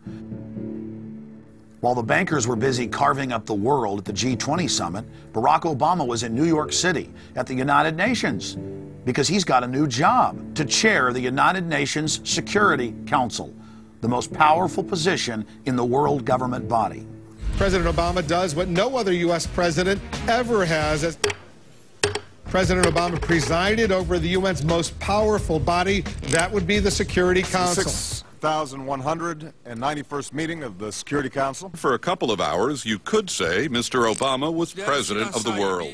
It is the story of a world that understands that no difference or division is worth destroying all that we have built. In my own country, it has brought Democrats and Republican leaders together. Leaders like George Shultz, Bill Perry, Henry Kissinger, and Sam Nunn, who are with us here today. Barack Obama is the first president to hold two posts simultaneously. And there's a good reason for that. It's illegal. Article 1, Section 9 of the Constitution forbids any U.S. president from serving any foreign government or institution. He swears an oath to protect and defend the Constitution of the United States. But now Barack Obama has sworn allegiance to the global government and the United Nations that he heads up. Let that sink in real good. Barack Obama now heads the United Nations Security Council. You cannot serve two masters, and Obama isn't. He's selling out the last vestiges of sovereignty that this country had. This, ladies and gentlemen, is the destruction of our nation, and it's also high treason. Obama's lies are obvious and out in the open. He hides in plain sight. And from the moment he took office, his lies have only increased, despite the fact that his ratings have dramatically dropped since Election Day. From the mid-80s to the low 40s, a large portion of Americans still gullibly hang on his every word. It is bringing entertainment to thousands of people. Through its magic, we are able to enjoy a combination of the radio, motion pictures, and the stage, right in the comfort of our own homes, simply by pushing a button and turning a dial. These cells with their electrical charges are scanned by a stream of electrons, completing 30 pictures a second. Compare that crude picture with these of today, and you can judge for yourself how far along the road to perfection television has traveled. Most people still today think that all entertainment to do with movies, drama, is therefore nothing more than their entertainment. It never ever was that case. Of course, television can't perform such miracles as this, yet. But perhaps there's no harm wishing that it could. The greatest social messages are promoted through movies and drama, high drama, through the fixation of emotive sequences, emotional sequences, not logical, factual sequences, but pushing points across in an emotional way which register and fix in the mind.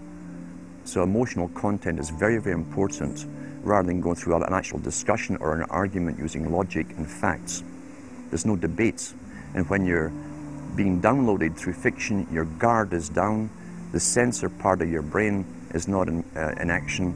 It isn't saying, yes, I agree with this, I disagree with that, as you would in a debate or a lecture. You're actually in an alpha state, being completely downloaded with new ideas. Throughout history, social engineers have refined techniques designed to control large populations.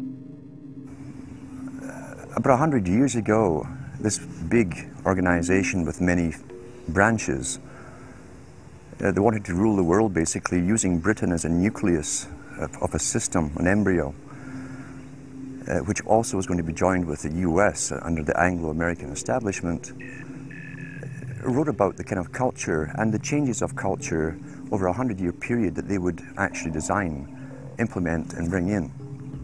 And H.G. Wells talked about it too. He talked about arenas.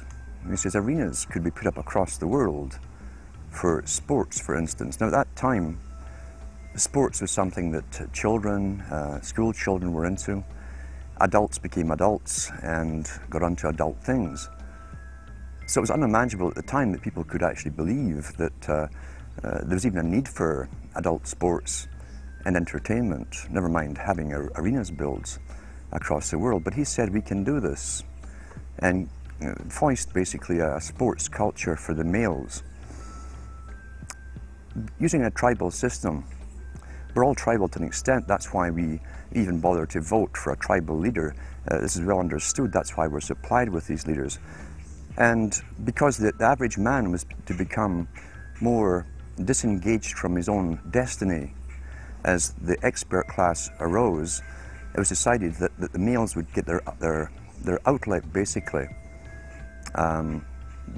gradually becoming helpless as males through sports. Therefore, they'd have a tribal team they could identify with. They could cheer them on as they were winning. In their own personal lives, they were getting nowhere. They were getting disenfranchised, in a sense, as experts took over decision-making for them in all kinds of fields. So this was psychology at use, planned before they even implemented the sports. When radio came along, of course, they used that to the maximum. Sports for the men, soaps basically for the women. And then in came television, as I say, with its alpha state, its hypnotic state. And sure enough, around the 1960s, really, 50s and 60s, it took off. It really, really took off. And men became glued on Saturday nights to the sports shows. A culture industry, which is called by its own the culture industry. The Soviet Union had a department called the culture industry. Their actors and directors were called the cultural leaders, because they would, like a computer, people are like computers, all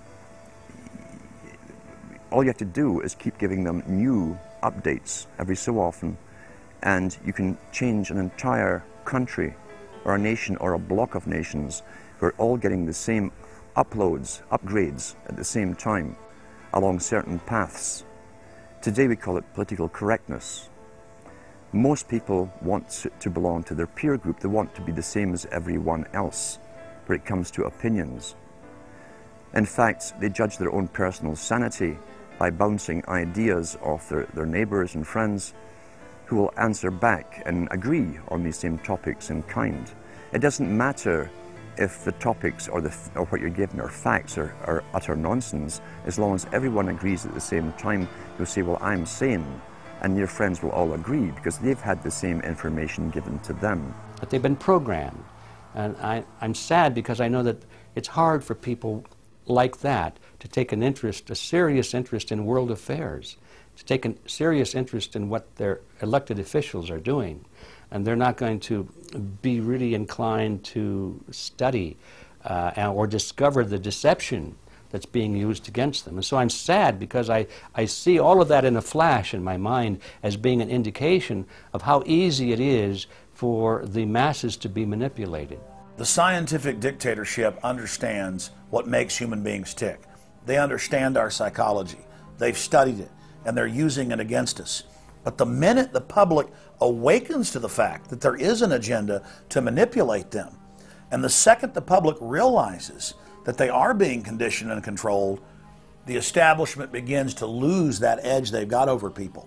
So all I ask viewers to do is to think for themselves and to study public relations, to study advertising, to study propaganda, and to realize how much of it is out there in their daily lives.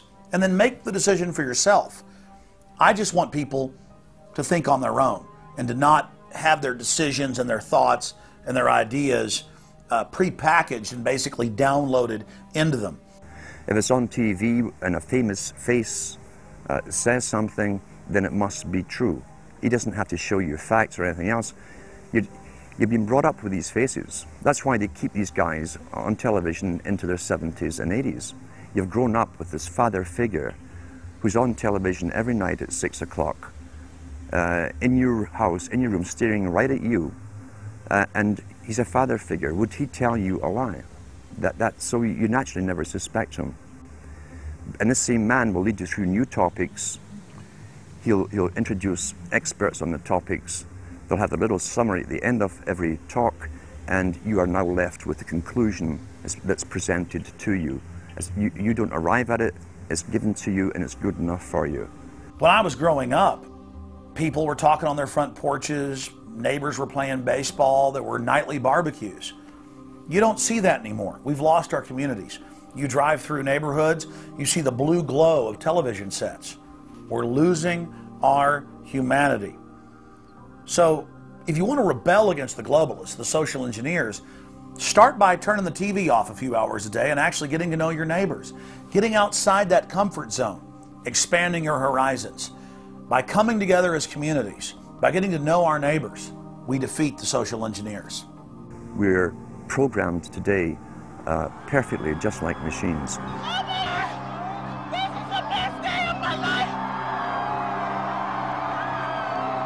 We tie this in with the Brzezinski.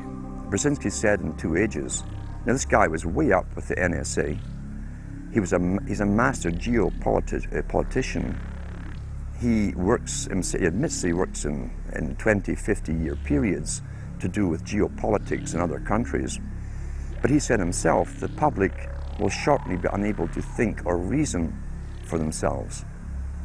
It was meaning by that the form of information that was given to them, the type, the formulas that were in use then in the 1970s. He says, eventually they'll be unable to think or reason for themselves. And eventually, he said, they will expect the media to do all their thinking and reasoning for them. Well, that's happened today. That's why people today can't think outside of the programming from television. Zbigniew Brzezinski, Obama's main foreign policy advisor, talks about how a cult of personality can be artificially manufactured to influence the masses. In the first months of my administration, to pull our economy... Oh, goodness. Sorry about that, guys. To pull our economy back from the brink, including the largest and most sweeping economic recovery plan in our nation's history. We're gullible, but we're also willingly gullible. We want a human being, a big daddy, to come along and make everything right for us. And as long as we believe that, we'll always basically get shafted. In addition to John, sorry, I just noticed that I jumped the gun here. Go ahead and move it up. I'd already introduced all you guys. It's the presidential reality show. But when it became an Oprah production, it became slick. You don't have a president, you have an actor. They say that politics is show business for ugly people. You got it. What am I going to tell the president when I tell him his teleprompter is broken? What will he do then? It's Obama's role to front for the international banking syndicate and to take all the heat for their unpopular agenda. It's his job to convince the American people that the buck actually stops at the White House. In Brzezinski's book, Between Two Ages, is that eventually we shall put presidents in who will have personality cults. We shall create massive personality cults for these people through the same techniques as Hollywood has used. Obama is that man today. The globalists, who know that Obama is going to promote their plan, want to make him such a superhero that nobody will question what he's doing. They'll be so preoccupied with who he is, or where he is, or what he's saying, or what he's wearing, or something like that. The idea of making him into a celebrity is very valuable because that way people are less inclined to ask, what is he doing? So that's very useful to these people. Similar plans of social control have been continuously carried out by operatives of the Ford Foundation, who Obama has worked for over the last 30 years. Many of the strategies used to control populations were originally developed by Edward Bernays, who coined the phrase public relations. Bernays said that if you manufacture an authoritative figure who repeats the same messages over and over, that this will appeal to the masses' subconscious desires. Yes, we can. The unwashed masses will helplessly follow the leader and go along with any message they spout. Yes, we can. Yes, we can. We shall overcome. Yes, we can. we will respond with that timeless creed that sums up the spirit of a people. Yes, we can. Thank you. Today, these exact techniques are being used with devastating effect against the general population. Obama is the latest version of 21st century mass mind control. The psych warfare engineers are counting on Obama to finish the plan they began decades ago. Beyond their plans to devastate the economy for global consolidation, a new international framework of draconian law is being constructed to establish a system of neo-feudalistic serfdom. Remember, it was Bill Clinton who gave us NAFTA. And it was Al Gore, the hero of the environmental movement, who was the hatchet man for the Clinton administration to cram NAFTA down the throats of a reluctant Congress. Now, this is a good deal for our country, Larry, and let me explain why. Al Gore, who carried the ball for NAFTA and GATT, is now one of the top standard bearers for the elite's agenda. I didn't interrupt you. Okay, now, guys. Then maybe it just... Is this... NAFTA. Why? Huge numbers of manufacturing jobs left Canada, came into the United States because of a 15% wage differential. We pay our workers less in Canada. Now, when you've got a 7-to-1 wage differential between the United States and Mexico, you will hear the giant sucking sound. No, there's a political lesson, there's a business lesson. Sorry. He serves as the front man for the carbon tax cap and trade scheme, which will not only increase taxes on every American, but will also transfer our national sovereignty and rights to a tyrannical world government, all in the name of saving the earth. Is the legislation that we are discussing here today, is that something that you are going to personally benefit from? If you believe that the reason I have been working on this issue for 30 years is because of greed, you don't know me. I've been willing to put my money where my mouth is. Do you think there's something wrong with being active in business in this country? I am simply asking for clarification. I'm proud of the relationship. I'm proud of it. My name's Dr. Tim Ball. I'm a climatologist. I have a PhD in climatology from the Queen Mary College, the University of London, England. And I've been studying climate both with my 9 years in the Canadian Air Force, where it was essential to flying, and then after that at the university. So it's essentially been the whole theme of my career. Initially we were called climate skeptics. I said, but all scientists are skeptics. If you're not a skeptic, you're not a scientist. And then when that didn't work, then they came out with the charge that we were climate change deniers. And I remember when I was first called a denier, and it was in the Times of London and England, and of course the word denier was clearly deliberately chosen because of the Holocaust connotations of that term. So it was not only a charge that you were ignoring the truth, but you were doing it in a very evil way. And of course, I laugh about that now because my whole career has been anything but a climate change denier. I've spent my career trying to educate people to how much climate changes naturally.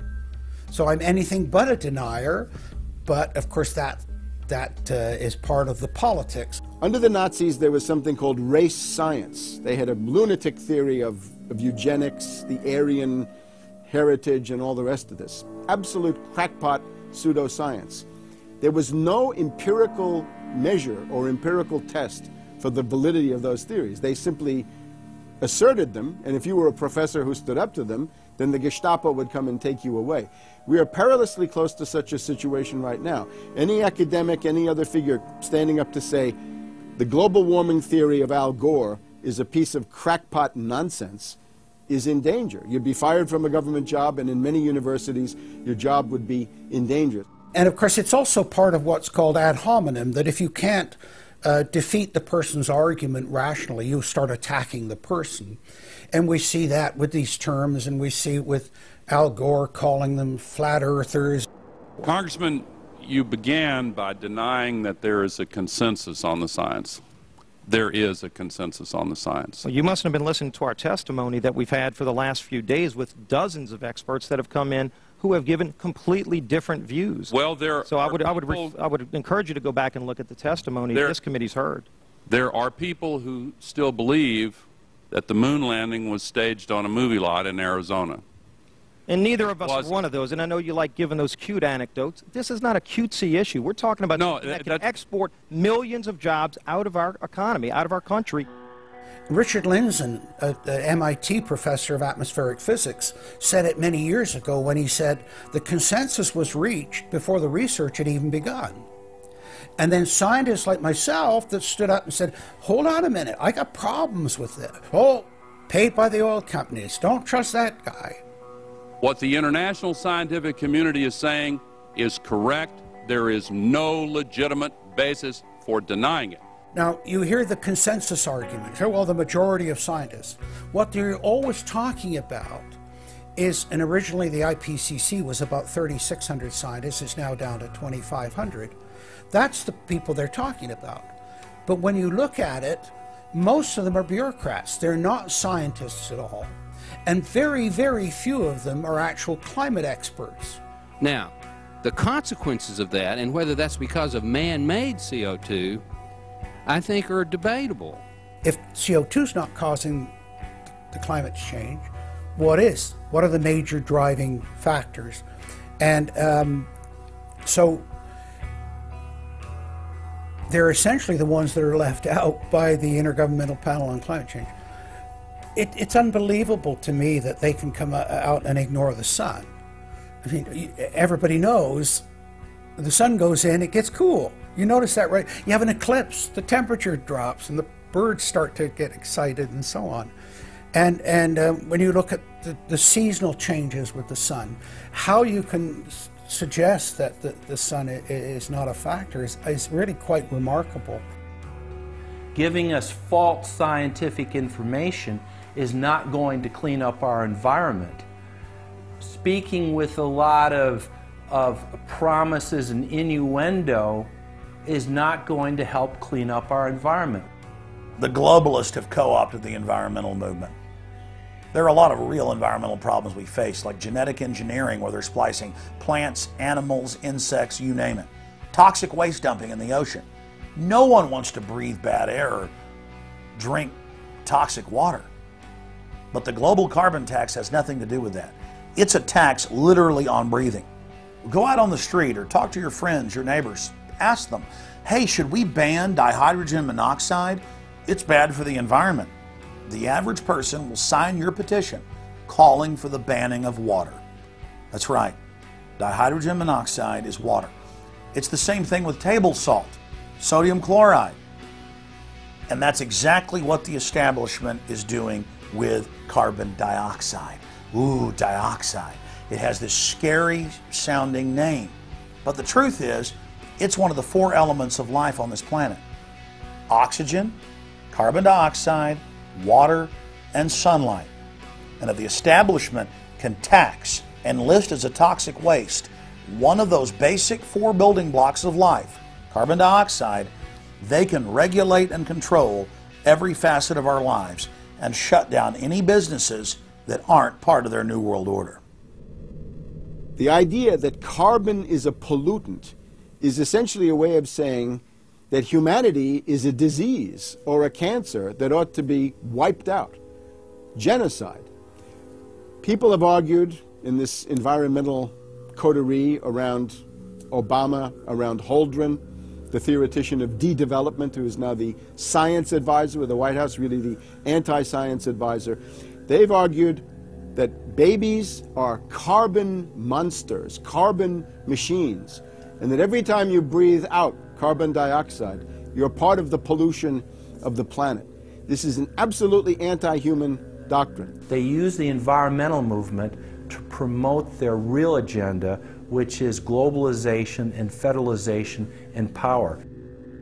The advisor to Gordon Brown wants to exterminate 1/2 of the population of the British Isles. Now that's something Hitler might have tried to do, or Stalin. They didn't succeed. Will Gordon Brown do it? You can read this in the statements of these lunatics, radical environmentalists fanatical Malthusians, tree huggers, whatever you want to call them. This is an ideology of genocide which can be documented exhaustively, ad nauseum, out of their own statements. When Gore said the science is settled, that raised red flags amongst the media, and then also amongst a lot of other people that sort of knew that that wasn't true, other scientists, and started to look at it. And of course, the more they looked at it, the more they realized, no, science is never settled. What is coming down now is environmentalism, is nothing but phony science. Nothing but phony science. And if we really believe in the environment, if we really believe in freedom, if we really believe in truth, we need to get some straight answers. Now, the Kyoto Agreement, of course, was reached in the city of Kyoto. And what was interesting was several things came out of that, but the first thing was that not all countries had to participate in Kyoto, but not all had to take action. Only the developed nations were required to reduce their level of CO2. The developing nations were excluded. Now, of course, at that time, China was, and in some ways you can argue it still is, a developing nation. So it wasn't required to meet any targets under Kyoto, nor was India. The U.S., of course, held out. And what's interesting is that the U.S. Senate voted 95-0 against the Kyoto Accord, even though Al Gore was the vice president at the time. And lucky for him, he didn't have to cast a deciding vote. But so it was 95-0 against it, because the U.S. Senate saw, no, this is a socialist distribution of wealth. This is going to cost jobs and economy, and so they scrapped it completely.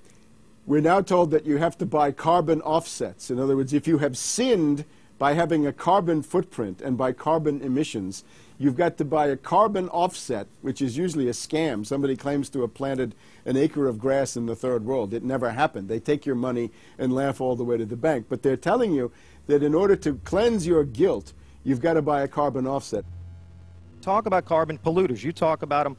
It's my understanding that back in 1997, when you were vice president, Enron's CEO, Ken Lay, was involved in discussions with you at the White House about helping develop this type of policy, this trading scheme. And is that accurate? Is it inaccurate? It's been reported. I don't know, but I met with Ken Lay, as lots of people did, before anybody knew that he was a crook. Right, and clearly you can see why so many of us are concerned about this type of cap-and-trade energy tax that would be literally turning over this country's energy economy. I didn't know him well enough to call him Kenny Boy. Well, but you knew him well enough to help devise this trading scheme, and obviously we know what Enron and these big guys on Wall Street like Goldman Sachs, and I know you've got interest with Goldman Sachs. No. Well, that's been reported. Is that not accurate? No, I wish I did. With executives from you're partnered in companies with executives from Goldman Sachs. Well, if you're not. Al Gore has got to be the greatest con artist in modern history. This guy claims he invented the internet, even though it's on record he's a liar, and he got away with it. He was the pitch man that successfully sold, as vice president, NAFTA and GATT, that's lowered the standard of living in the United States and Mexico and almost completely deindustrialized our country. Now he's saying you should pay him and his private company, set up by Enron, a carbon tax on breathing. Look, if you want to buy Al Gore's propaganda, go ahead. But before you do that, you should at least look into the claims he's making. There was a meeting in the White House in 1998 between Al Gore and Bill Clinton, Ken Lay, and Lord Brown. Okay, well, who were these people? Well, we know the president, the vice president. Ken Lay, of course, was the president of Enron. And Enron was a major, major player in the carbon credit, carbon trading. And in fact, stood to make an enormous amount of money out of it. And so it was part of I think, part of the collapse of Enron. And Lord Brown, of course, was the head of the largest oil company in the world. And they were looking to buy into this, as is happening now, where the energy companies are becoming the big promoters of, oh, we got to go green, we got to go to alternate energies, and all of this this stuff. They saw a business opportunity and leapt onto it, and one that would make them look green again. When it came time for the 1,200-plus page greenhouse gas emission and carbon legislation to be voted on, the Speaker of the House, Nancy Pelosi, would not let the Republicans, or even members of her own party, see the bill until minutes before the vote. Republican Minority Leader John Boehner engaged in a rare House filibuster and read shocking section after shocking section from the legislation. Now, I really hate to do this, but when you file a 300-page amendment at 3:09 a.m., the American people have a right to know what's in this bill and have a right to know what we're voting on.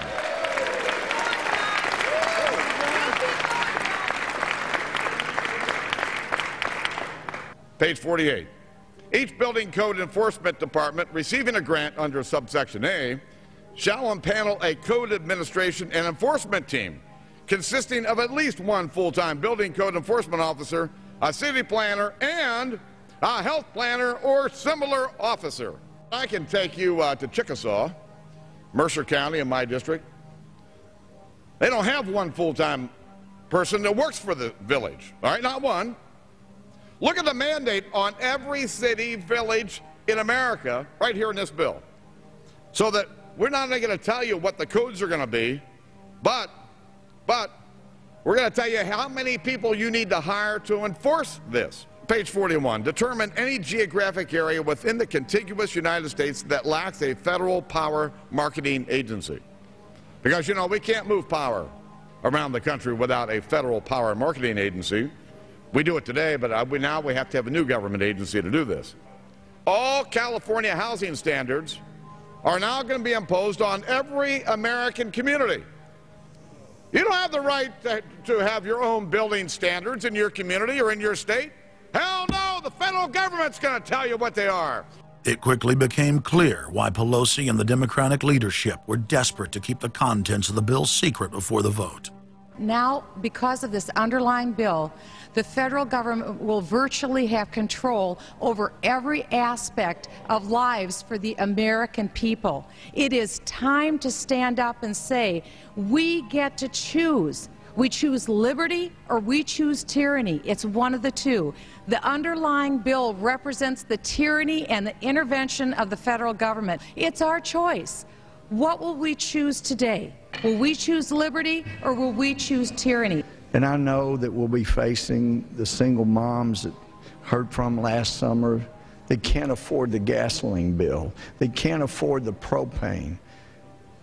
You didn't do a great thing. You hurt some really decent families struggling, trying to make it, and this is going to be their death knell. It breaks my heart. I yield back. It is, of course, a carbon tax on economic activity, farming, manufacturing, real production here inside the United States. It would tend to shut down even those miserable remains of an industrial economy that we still have after the collapse of the Detroit automakers and their related subcontractors and so forth. Every home and business in the United States would be federally regulated and controlled. Mandatory home inspections will be carried out by federal inspectors, and it's all at the expense of the homeowner. In New York, they're called the environmental police. On this day, a surprise visit to a market in Brooklyn's Chinatown. And every day you're not in compliance, you face huge fines. Go to page 235. The Secretary may set and collect reasonable inspection fees to cover the cost of inspections required. So number one, they can come in, the federal government can come in and inspect your house and send you the bill. And if they find that you're out of compliance with this new federal code, the Secretary shall assess a civil penalty for violations of this section. And then further, going to page 236, each day of unlawful occupancy shall be considered a separate violation. We're setting up a global warming Gestapo that can literally come in, and now this new term, unlawful occupancy. So now living in your home is considered unlawful under this bill. This is ludicrous. Worst of all, carbon czars in more than 35 federal agencies are given unlimited dictatorial power to tax all forms of carbon and carbon emissions. The Commissar Green Police openly brag that they will have the power to selectively enforce the new edicts on a case-by-case basis. It's funny because when I tell people what I do for a living, the first response usually is, "You're the environmental police?" There is no environment in New York City. With this new power, the green mafia can take over the entire economy through selective enforcement. We know, Madam Speaker, that this national energy tax will cost the American people $2 trillion. We know that. We know this will result in a loss of 2.5 million jobs every year for the American people. We know that. We know this will result in a reduced standard of living for Americans. We know that. What is the point and what's the benefit? The same central banks that have stolen more than $50 trillion from national treasuries across the planet are now creating a new derivatives fraud through the cap-and-trade carbon tax system that dwarfs their previous Ponzi schemes. We've just watched a financial meltdown in this country, the likes of which hasn't been seen in some time. Now, if people like credit default swaps, they're really going to like the carbon swaps that are going to occur and the carbon future swaps. We spent a full day in this committee last summer talking about the manipulation of the energy futures market in oil. We're going to create, I fear, another such system that people who have an inclination to react dishonestly to systems are going to actually have a new opportunity. Is that not a problem?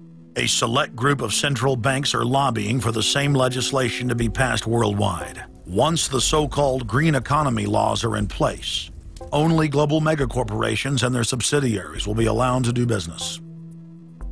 Van Jones, Barack Obama's first green job czar, has stated repeatedly on the record that the new green economy is only a cover for a complete revolution against capitalism and the total redistribution of wealth.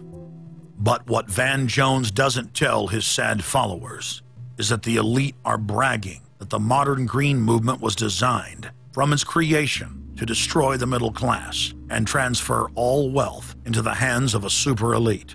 They're not doing this to uplift the poor. No, the goal is to enslave the planet and usher in a new dark age. Every nation on Earth is in the process of, or has already passed, its own set of carbon tax laws and regulations. If their plan is successful, every nation on Earth will not only pay tribute to the powerful world government, but every facet of human life will be regulated by the technocratic global planners. Under the carbon tax scheme, China, India, Mexico, and over 150 other nations are exempt from the global tax system. You see, the bankers already own and control the third world. Their final target is the middle class of the West. Once they've dismantled the economies of the United States, Europe, and Japan, they believe no one can stand in their way. In short, the New World Order is a global corporate takeover. In their global corporate state, there is no room for individuality, sovereignty, or independence. As their program begins to face more and more opposition, lawmakers and supporters of the man-made global warming hypothesis want laws to be passed, making it illegal to question their theories. Recently, the head of Greenpeace was forced to admit that the Arctic and Antarctic ice caps grow in the winter and shrink in the summer, and that this is all part of a natural process driven by the tilt of the Earth and the Sun. The cosmic radiation coming from space, the amount reaching the Earth is affected by the strength of the Sun's magnetic field. So the magnetic field of the Sun is almost like a gateway controlling the cosmic radiation reaching the Earth. The magnetic strength of the Sun is also related to the number of sunspots. So they are directly related to changes within the inner structure of the Sun. The amount of cosmic radiation reaching the lower atmosphere creates more cloud, right? And cloud forms, you need to have what are called condensation nuclei. That is, little particles around which water can change from water vapor or gas into water droplets, minute particles that are visible in the form of clouds. We've known for a long time that there was more cloud than the amount of particles in the atmosphere, because we assumed it was clay particles and salt particles that were creating this condensation process, but there was this gap.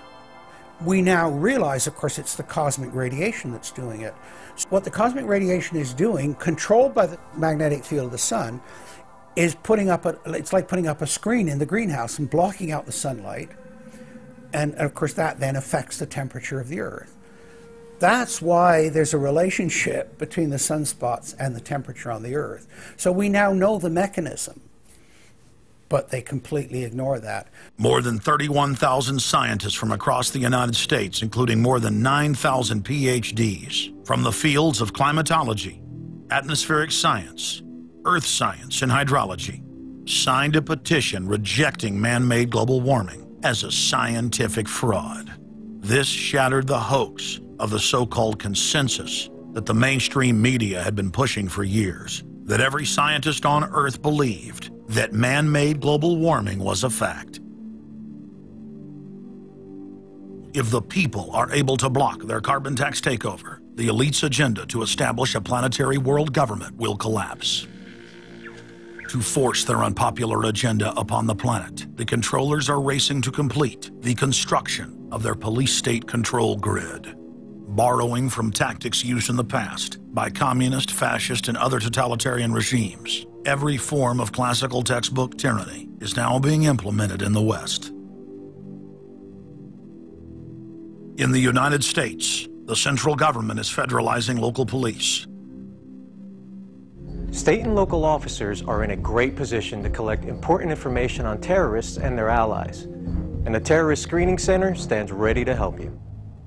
This video, produced by Homeland Security, is required viewing for all departments in the U.S.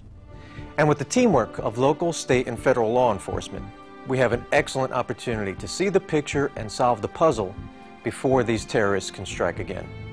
State, county, and city police now take their marching orders directly from DHS and FEMA. The videos and training manuals turn peace officers, once guardians of the Republic, into secret police. See way down there? There's a woman taking photos of the dam. Someone called 911 and reported a suspicious person. As you guessed, she's going to be a Category 3 hit. And since it's very important that we don't let her know that we know, both the dispatcher and the officer need to make sure she doesn't hear the radio traffic. Stand by. If I could ask you to wait right here, please. Sure. Everyday items and activities are listed as proof that you are sympathizing with shadowy boogeymen of terror. Of course, he's going to keep his eyes open for anything interesting or unusual in the car. That would include cameras, binoculars, video equipment, GPS, maybe things like sleeping bags that suggest they're living out of the car. From their inception, Homeland Security and Northcom were set up to dominate the people and the states, not to fight the CIA-created Al-Qaeda. Patriotic members of the military and law enforcement, at great risk to their lives and careers, have sent this filmmaker federally and internationally produced law enforcement manuals, textbooks, documents, and videos.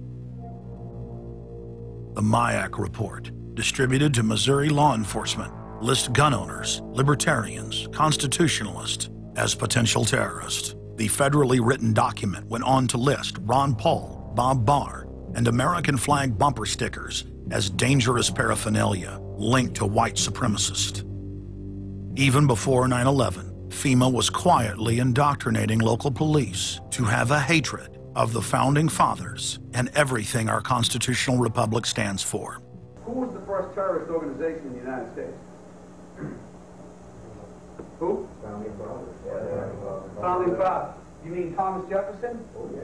You mean George Washington? Oh, yeah. Paul Revere?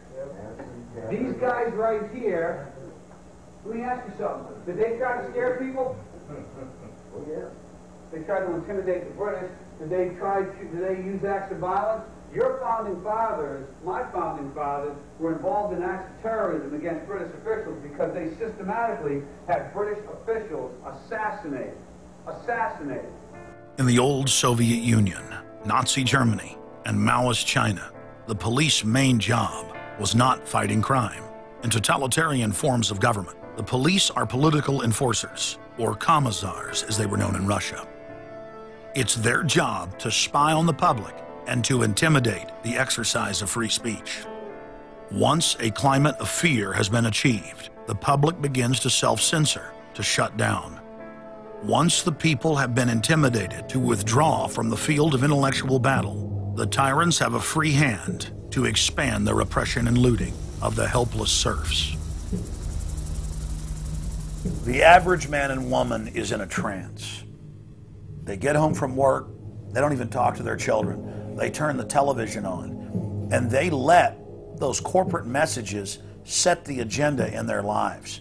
If we want a revolution against these social engineers and the scientific dictatorship, we have to start getting back to basics, having barbecues, knowing our neighbors, loving our husbands and wives, spending time with our children, and getting back to real human culture.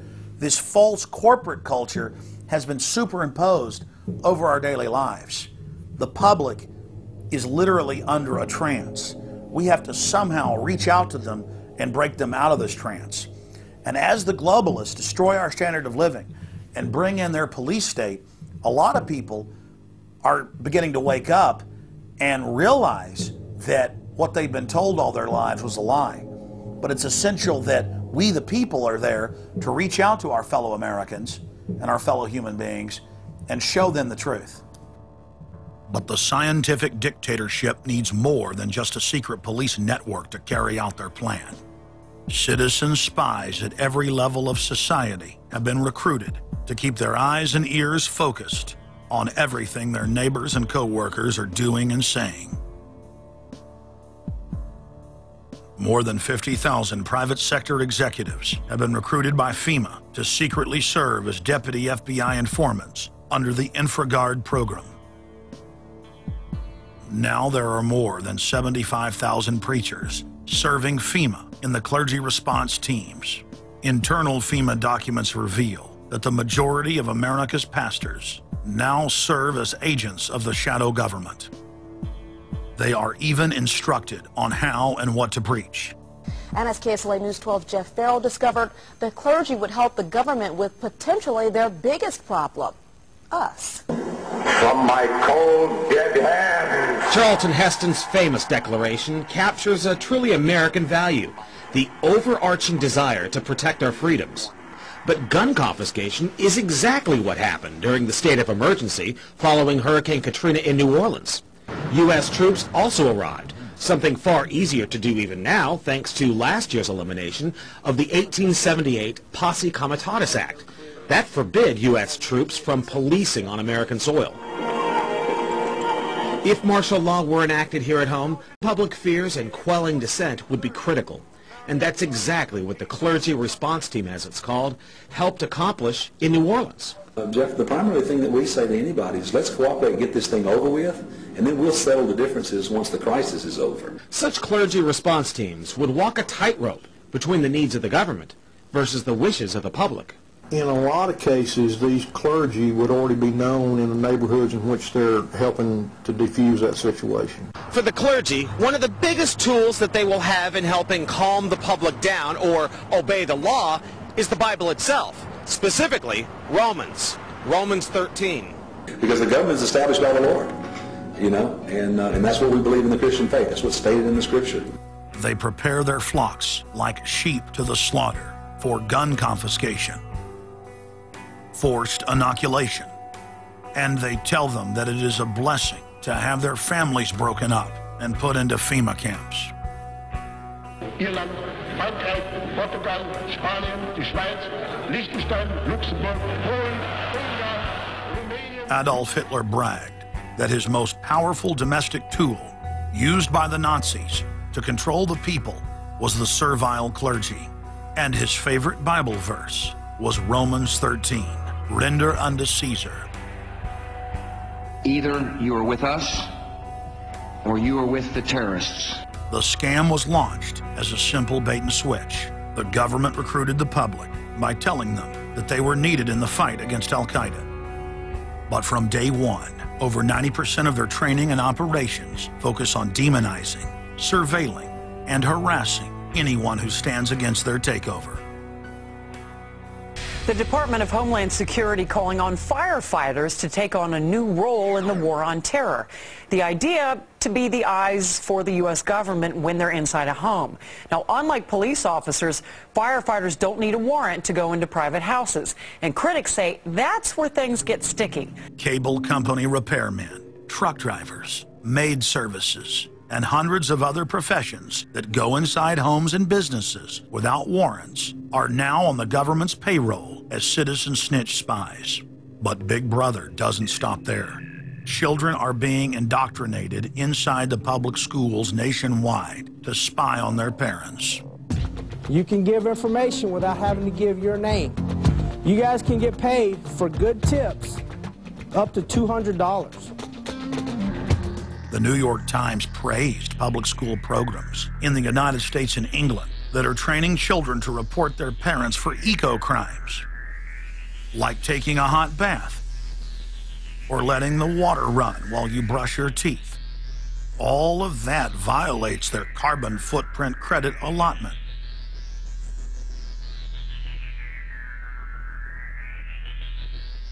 Check it out, check it out. And that's where we come in. We're the carbon cops and we're on the lookout for energy wasters. Our job is to get all Australian households to cut their carbon emissions. So Carbon Cops is a program that looked at energy use in a domestic sense. We went into people's houses and got them to reduce their energy use by 50%.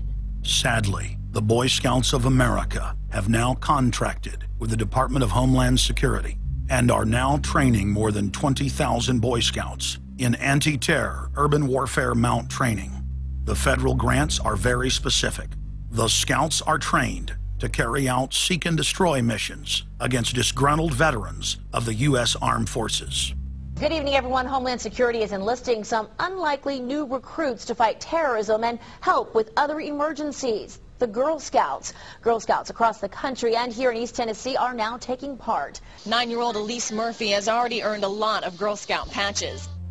And now, every member of the 3.4 million Girl Scouts of America is now being trained by the Federal Emergency Management Agency to aid and support Homeland Security in disaster and anti-terror operations. One of the things that if you talk to our generals, they are desperate for is a civilian counterpart to our military forces. Everybody somewhere between the ages of 18 and 25 will serve 3 months of basic training and understanding in a kind of civil defense. So is this compulsory then? Well, you have to, in the sense, it's a required of everybody, 18 to 25, 3 months, and at some point at that point you do it. Creating citizen armies in one way is, you know, it's disgusting, because what you do is you get young kids and you can mold their minds easily. And we saw them chanting and crying, and they'll follow any leader, whether it's in a black shirt, a brown shirt, a red shirt, whatever the shirt might be. Another branch of Homeland Security, the Corporation for National and Community Service, is setting up literally hundreds of other private uniformed youth groups. The White House has introduced legislation to establish forced national service for all Americans between the ages of 16 and 64. In 2008, the North American military governorship, known as NORTHCOM, announced that they had deployed 4,000 regular Army troops inside the United States to deal with civil unrest because they knew that their offshore masters were about to rob the United States blind. In 2009, the Pentagon requested funding from Congress to deploy 379,000 military personnel in thousands of communities across the United States. And now, legislation has been introduced in Congress to expand a system of FEMA concentration camps across the United States under the National Emergency Centers Act, H.R. 645. The Republic is hanging by a thread.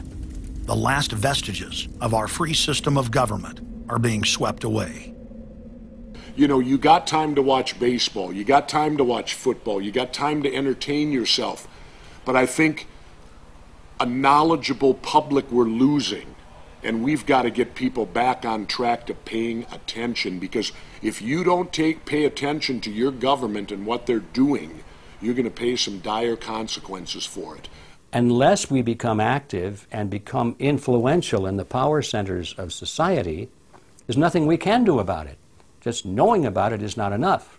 And as long as we are given at election time an option between the Republican candidate or the Democrat candidate, both of whom have been selected by members of the Council on Foreign Relations and both of whom have the same general policies, that's not going to change anything either. So the real issue is, so what? And the answer is we've got to recapture control of the power centers of society. The people have a decision to make. Our nation has been seized in the jaws of a global corporate takeover. The republic is passing into history. We're losing our freedoms. And it's up to every man, woman, and child in the United States to decide whether we're going to be fooled by the slick propaganda of the social engineers or whether we're going to restore the republic. The values expressed by our founding fathers and the Declaration of Independence and other documents are very important to these times, and it's now our chance to manifest those documents. Now is the time for all good men to come to the aid of their country, because the country is being stolen from us in broad daylight. Not only stolen metaphorically, but financially as well. The numbers don't lie. The American people, having been educated as to the truth, then have to rise up and demand and get a government that starts serving them. We need a change, and it isn't going to come from Democrats and Republicans. It has to come from the American people. Dissension is the greatest form of patriotism, and I believe that. Because if you don't hold your elected officials' feet to the fire and pay attention, you are going to get bad government. So it's imperative for all of us. It's our job as citizens of this great country to pay attention. This is our last chance to not relive history. Hundreds of nations have fallen to tyranny in the last century alone. America is a prize coveted by the despotic megacorporations that now dominate our planet. If their world government is truly to rise, freedom and the republic for which it stands must fall. Now is the time for all good men and women to come to the aid of their country. One of the greatest events in history is taking place before our very eyes. For many generations into the future, our progeny will look back on this time as either a place where humanity rose to the challenge and made a stand against the forces of darkness, or as a time when the planet fell into the grip of a merciless high-tech tyranny.